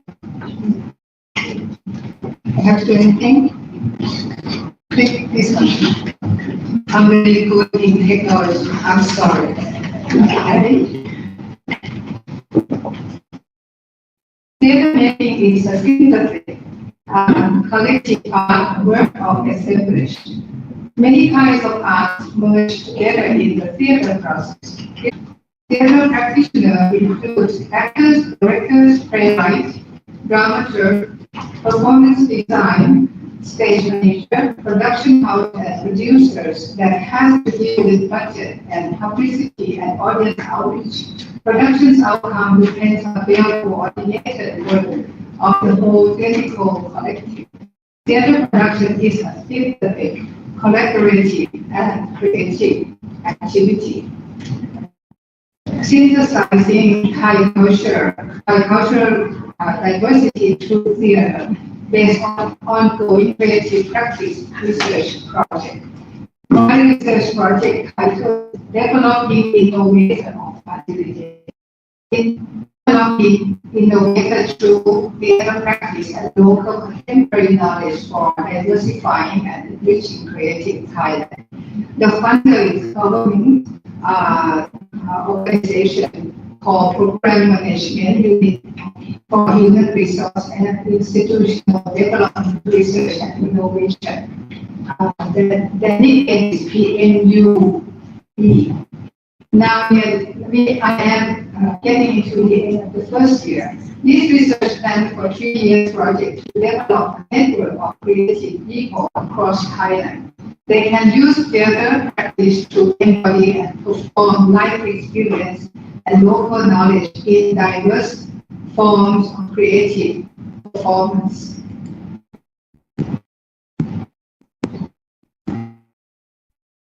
Using theater performance practice to engage knowledge and experience, intensive week-long theater making of 4 universities, field sites. Songkhla in the south, Khon is in the northeast Thailand, Chiang Mai is in the north Thailand, Central Thailand, and very close by city in Bangkok. Skill facilitators use flexible design set of group exercises and activities designed for each city to strengthen participants' ability to collectively create and perform new stories of life. Guiding 25 to 35 participants from diverse backgrounds through the basic performance practice process to strengthen participants' ability to collectively perform new story of community life by acting, interacting, reacting, sharing their ideas, views, feelings as they challenge one another, learning to work as teams through theatre art and performance. Each workshop developed a playground or laboratory playground based in the local art infrastructure tied to local urban cultural experience and innovation. Each workshop creates several original scripts as new local stories written, directed, rehearsed, and performed as work in progress. Experimental works performed especially chosen sites specific to each city for select audience. Theatre process performed practice workshop in Songkhla. 3 universities involved, and maybe the host is Thaksin University. We performed at theatre Tea House, so we had participants in the cities, which is for like creative participants that would like to help the area to be connected to creative work instead of tradition. So anyway, the Tea House, we had 40 invited audience. In Khon Kaen, we had 7 high school teachers involved with students. We performed at Treasure Museum with, again, 40 invited with new partners. And we had 35 invited audience from Chiang Mai University and Kampon Art Studio, and many non-formal education foundations to involve in the session. In Bangkok, we performed in theatre. So we aim for 100 participants for the whole year. What is the workshop process to hear voice and hear story for creative spaces? This new performance workshop process draws on and works with life experience and creative imagination of local people. Workshop participants learn, practice theatre making process in a laboratory play space. This gives participants new powers to voice and perform new story of their communities. This performance practice workshop takes place in the playground where participants learn to perform and voice out their thoughts, feeling, attitude, and criticism of things and situations surrounding true life performance. This process can create a new network of creative people who know how to voice out their thoughts through a performing arts approach. Whose voice and what story need a creative telling in a living contemporary spaces? This project starts from the belief that people are creative and have stories to share. They live in different cities and their unique life gives them unique cultural voice.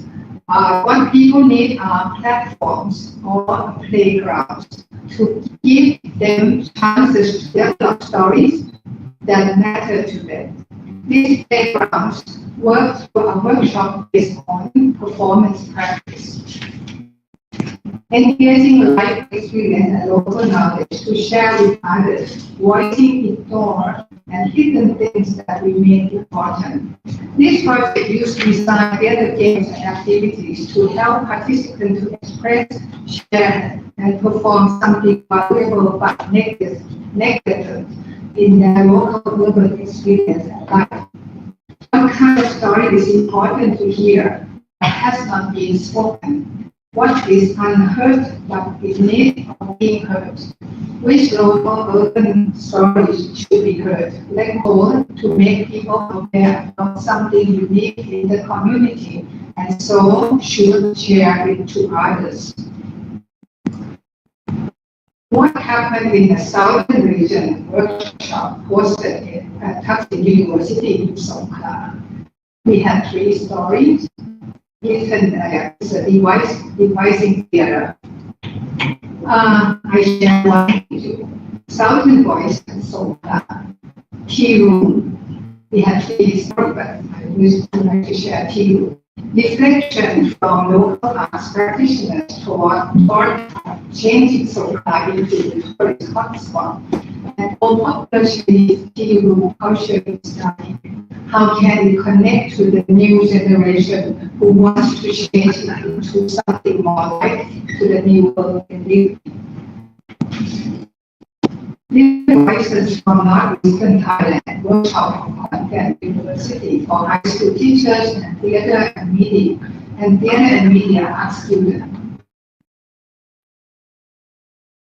It's a work in progress for the first ever form of Khon Treasury Museum with the wonderful creative space open to urban communities. I chose this Swimming the Lake. A short scene at mother's funeral where 5 siblings quarreled about how the dead mother let the unfairly divided up her land and money. The story is about a recent phenomenon in Iksan families. The parents passed away and the siblings went to court about the inheritance. In Chiang Mai University, we had a partner different from the university. We work with the National Astronomical Research Institute of Thailand. Connected to Chiang Mai Entertainment, Chiang Mai City has many film companies and create many short films and TV series, which are shown in different media platforms. The first time we partnered with non-university group. We had a big set of show we call Story All Wrong at Indonesia. Would like to share one story, No More Trust.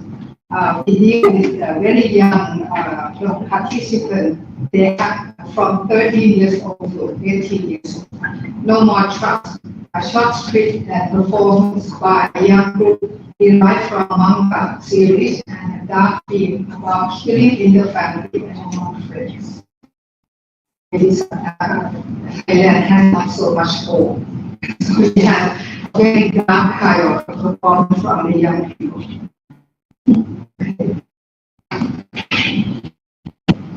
Bangkok workshop last April. Workshop at Chulalongkorn University. We back to the 6 days workshop to maintain continuity over the workshop process and to keep the focus on participants. They develop through improvisations. Okay, the set of this, the name of the whole show is Short of Bread, Work in Progress.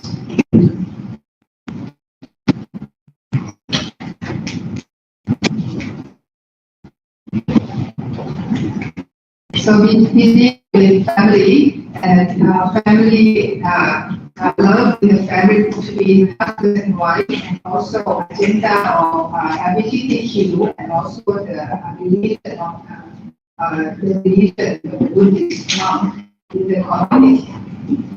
Okay. We will have national conference in July, and then we invite all the workshop participants from each city to form a network. We will invite outside artists and experts, invite select audience. We will have conference workshop around digital performances and future planning about the coming year.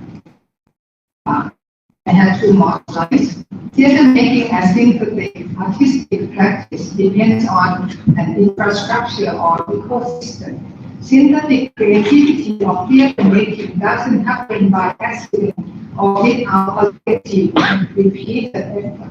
It needs an infrastructure or ecosystem of creative process. This can implant creative performance or performance to stage and work. The result of this project to date, we made a special design theater practice workshop that works for a full theater making process. Train team of creative facilitators in full theater making process, able to adjust workshop to local participants' interest and mass infrastructure. We design creative playgrounds, ability to develop place of serious playing around with the diverse voice and stories of Thai cities to embody the life experience and local knowledge into new performance work. We create a work in progress, a new story of the city, plays, performance written, rehearsed, and work in progress participants for specific audiences. New site-specific rehearsal and performance site. A network of active innovators, theatre making knowledge, experience, and ability to work in the urban community and collective voicing out, performing new story of the city. It's just a start, it's a start work in career.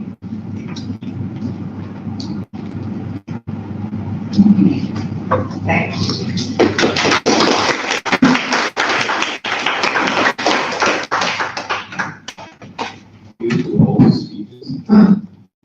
How we can take all questions or all three speakers.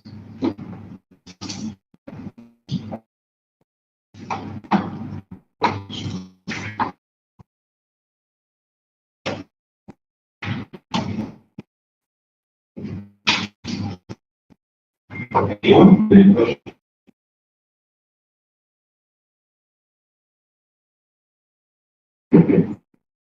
Okay, Danny.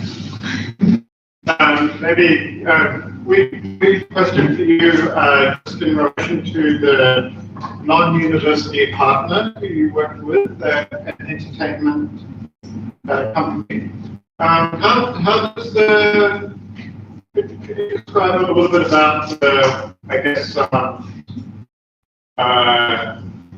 theatre practitioners' work? Is the entertainment company also looking to produce theatrical plays, or are they also looking at other media like film or etc.? And how did that relationship? Okay. The relationship is good, but it's we had some problems, which in terms of research is good to have some problems occur. Actually, when we negotiated with them, it's with the Chiang Mai University first, with the Faculty of Communication Science, we didn't have the right timing, so we started looking out at them because they had a lot of small studio, training studio. So we ended up, okay, we're going to work with them. But then what we have, they sent us very young kids, like 13, 15 until 18, 19, because they are training kids to get to be model, to be in the film, to be some idol. And also we had another, they call it moral theater. So it's a TV program, short TV series that are teaching moral. So we had those people. And so far, whatever you teach, and then they ask us to do the weekend time, days connected. We found out that they have their own agenda, they have their own way. They are not believing in learning something new or sharing something different, because they have the agenda that this is work. This is a marketing wanted like this. It's critical to change that. So we're still fighting to do that, but again, for us, we learned the lesson that maybe this type of basic workshop, even to make them understand the whole theater making, so that they can be more reasonable or having more direct goals to go to and not teaching so much. It's tough for them. So we would like to work again with the multimedia 4-year student who still want a tool or a technique in order to tell the story differently or use a different source of context in the life in order to go forward, and then equip them so that when they get into the market or to get into the business or industrial, they have So that is the second year for us that we will have one, we will work with Chiang Mai University communication science in order to prepare the next year student, fourth year student, so that they understand the way of the storytelling and one. Questions?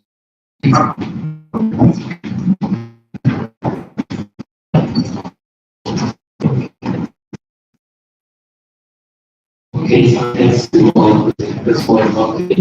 This is actually for training specifically. Okay, I'm going to supplementary questions.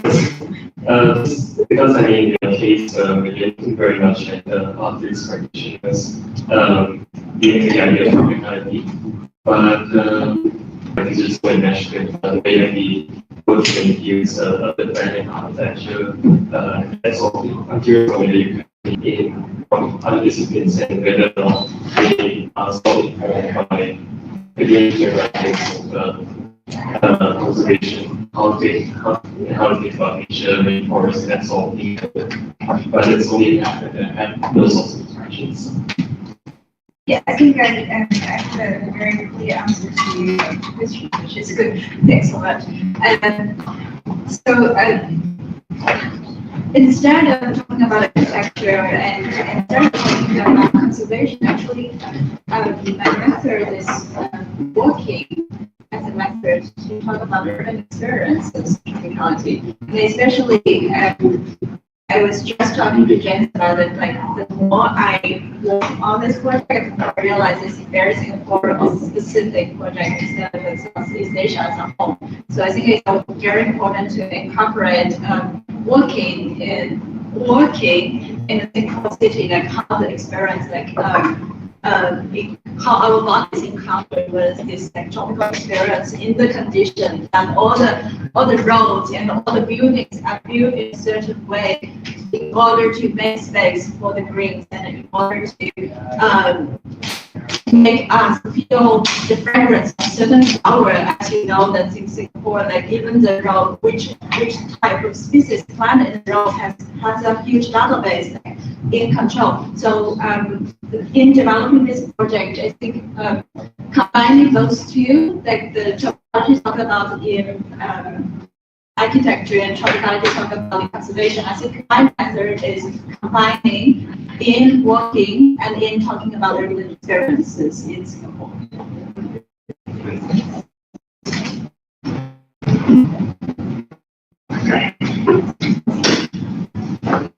One question.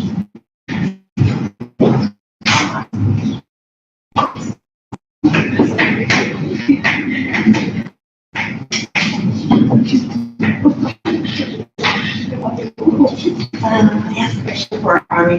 Need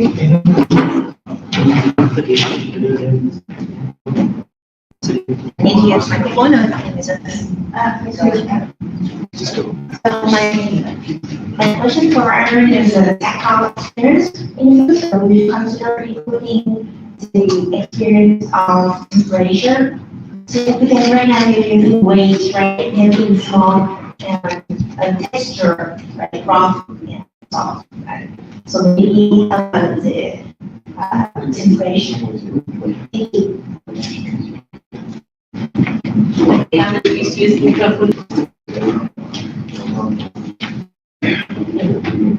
Thank you for the question. Actually, that's my expect because we develop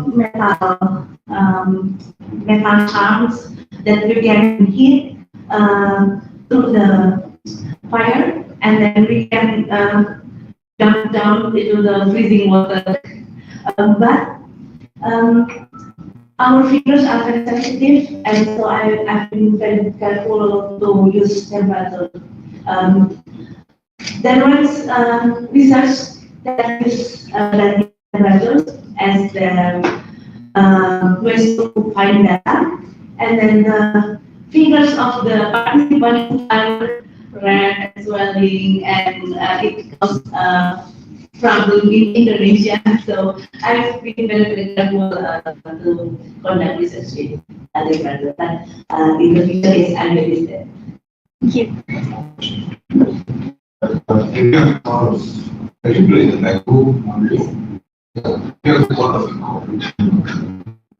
Sensory perception.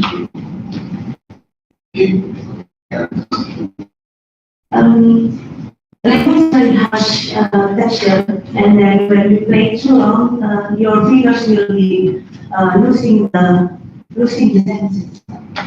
So they develop a tool to take out the rhythms from each other, right? That's why we shouldn't play too much. And I didn't use Lego material once. The other one, are you okay? Yes, I know.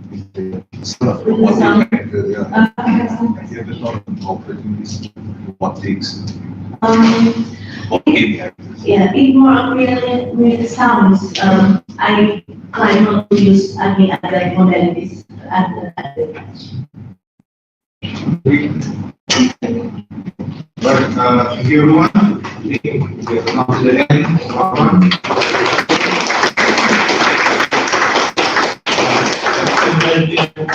All the presenters, support, and also committee, and also the university for supporting this ideal program.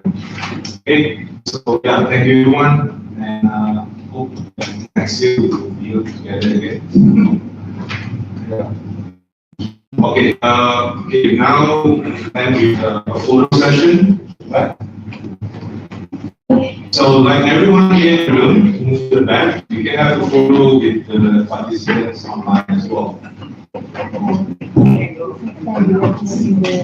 And after the photo, we will all just get outside because so you guys can enjoy that. Hey.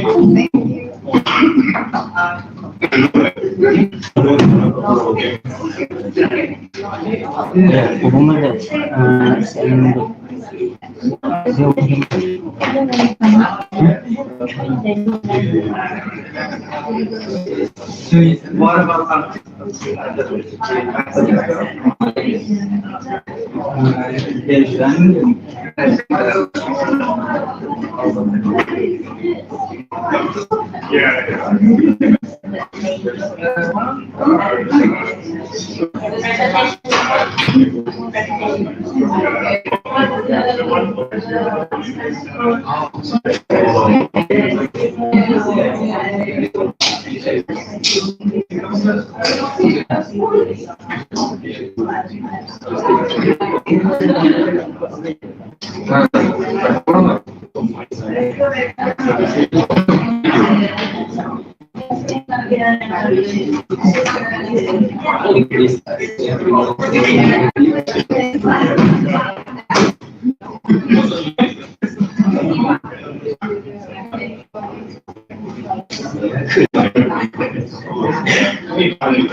So you want this one or the one? You want to open this one to ambil gambar tu? Kita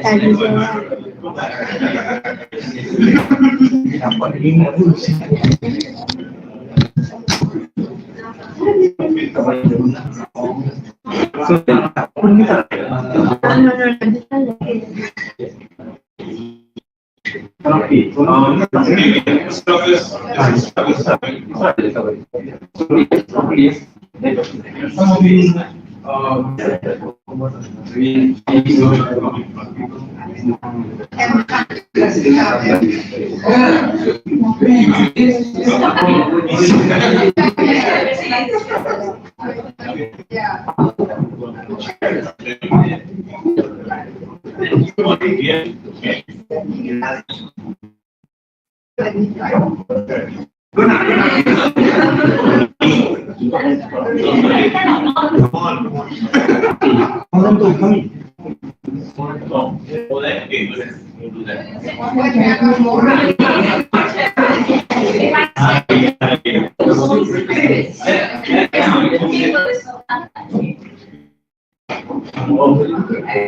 Thank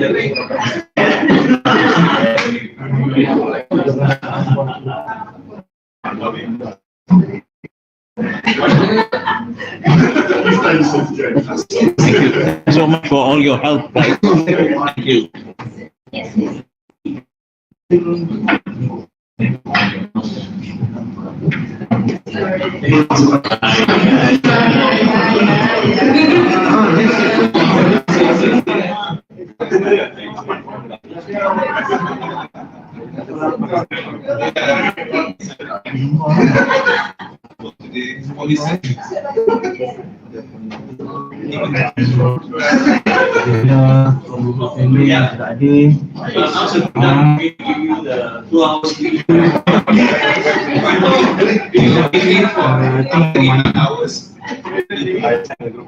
One more minute, the next one.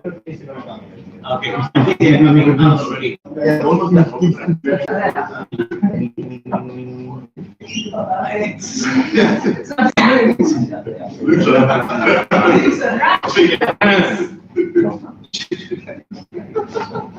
Can you just look at my WhatsApp in the group? Okay. Ada bang? Okay. In for the WhatsApp to I will be late because of traffic jam. Refresh. Yeah. Oh, coming. Yeah, yeah. Ini maybe Wi-Fi, not mine. It's already in for.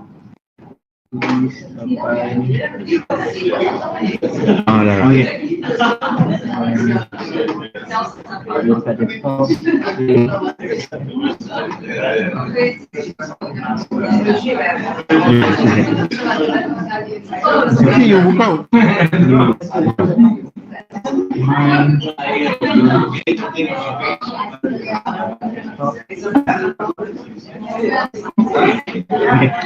Okay.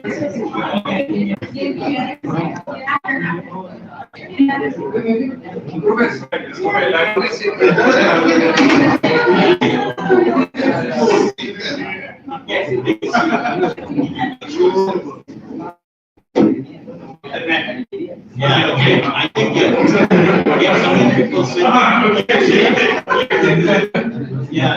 some people say,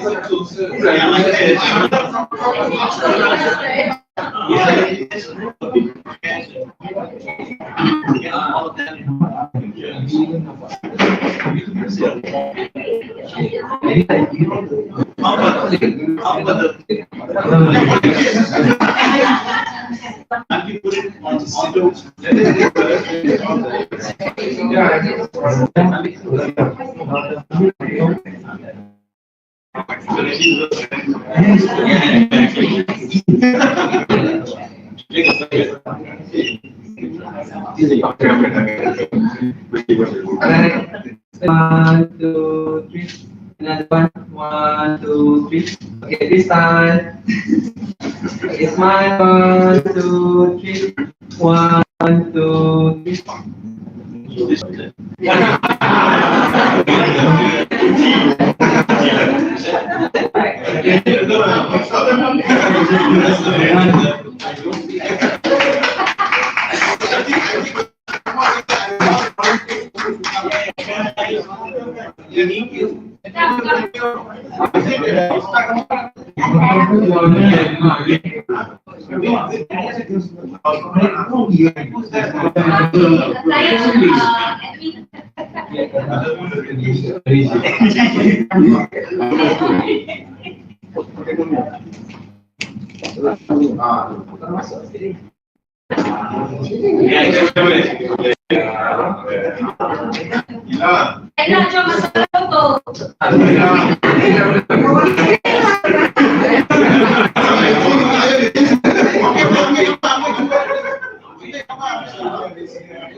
Like this. Okay, boleh. Satu RM5. Nampak tak? Masih apa? Semua masuk Dah apa? 1, 2, 3. Lagi 1, 2, 3. One, two, three. 1, 2, 3. Okay.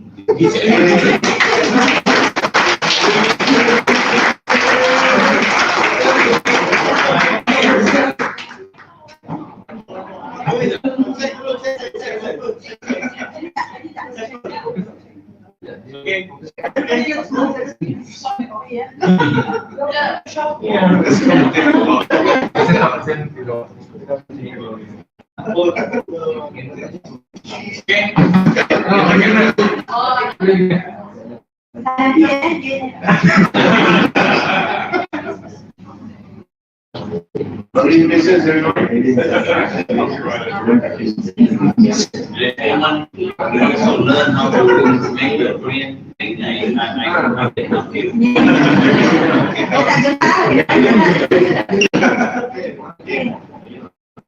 Are you ready? 1, 2, 3. 1, 2, 3. Decide. 1, 2, 3. Okay. Take it.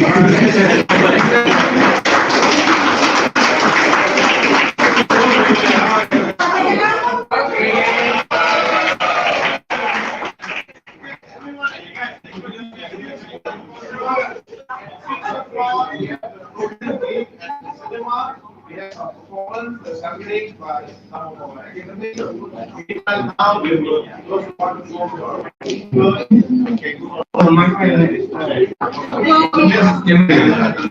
Oh yeah. Okay.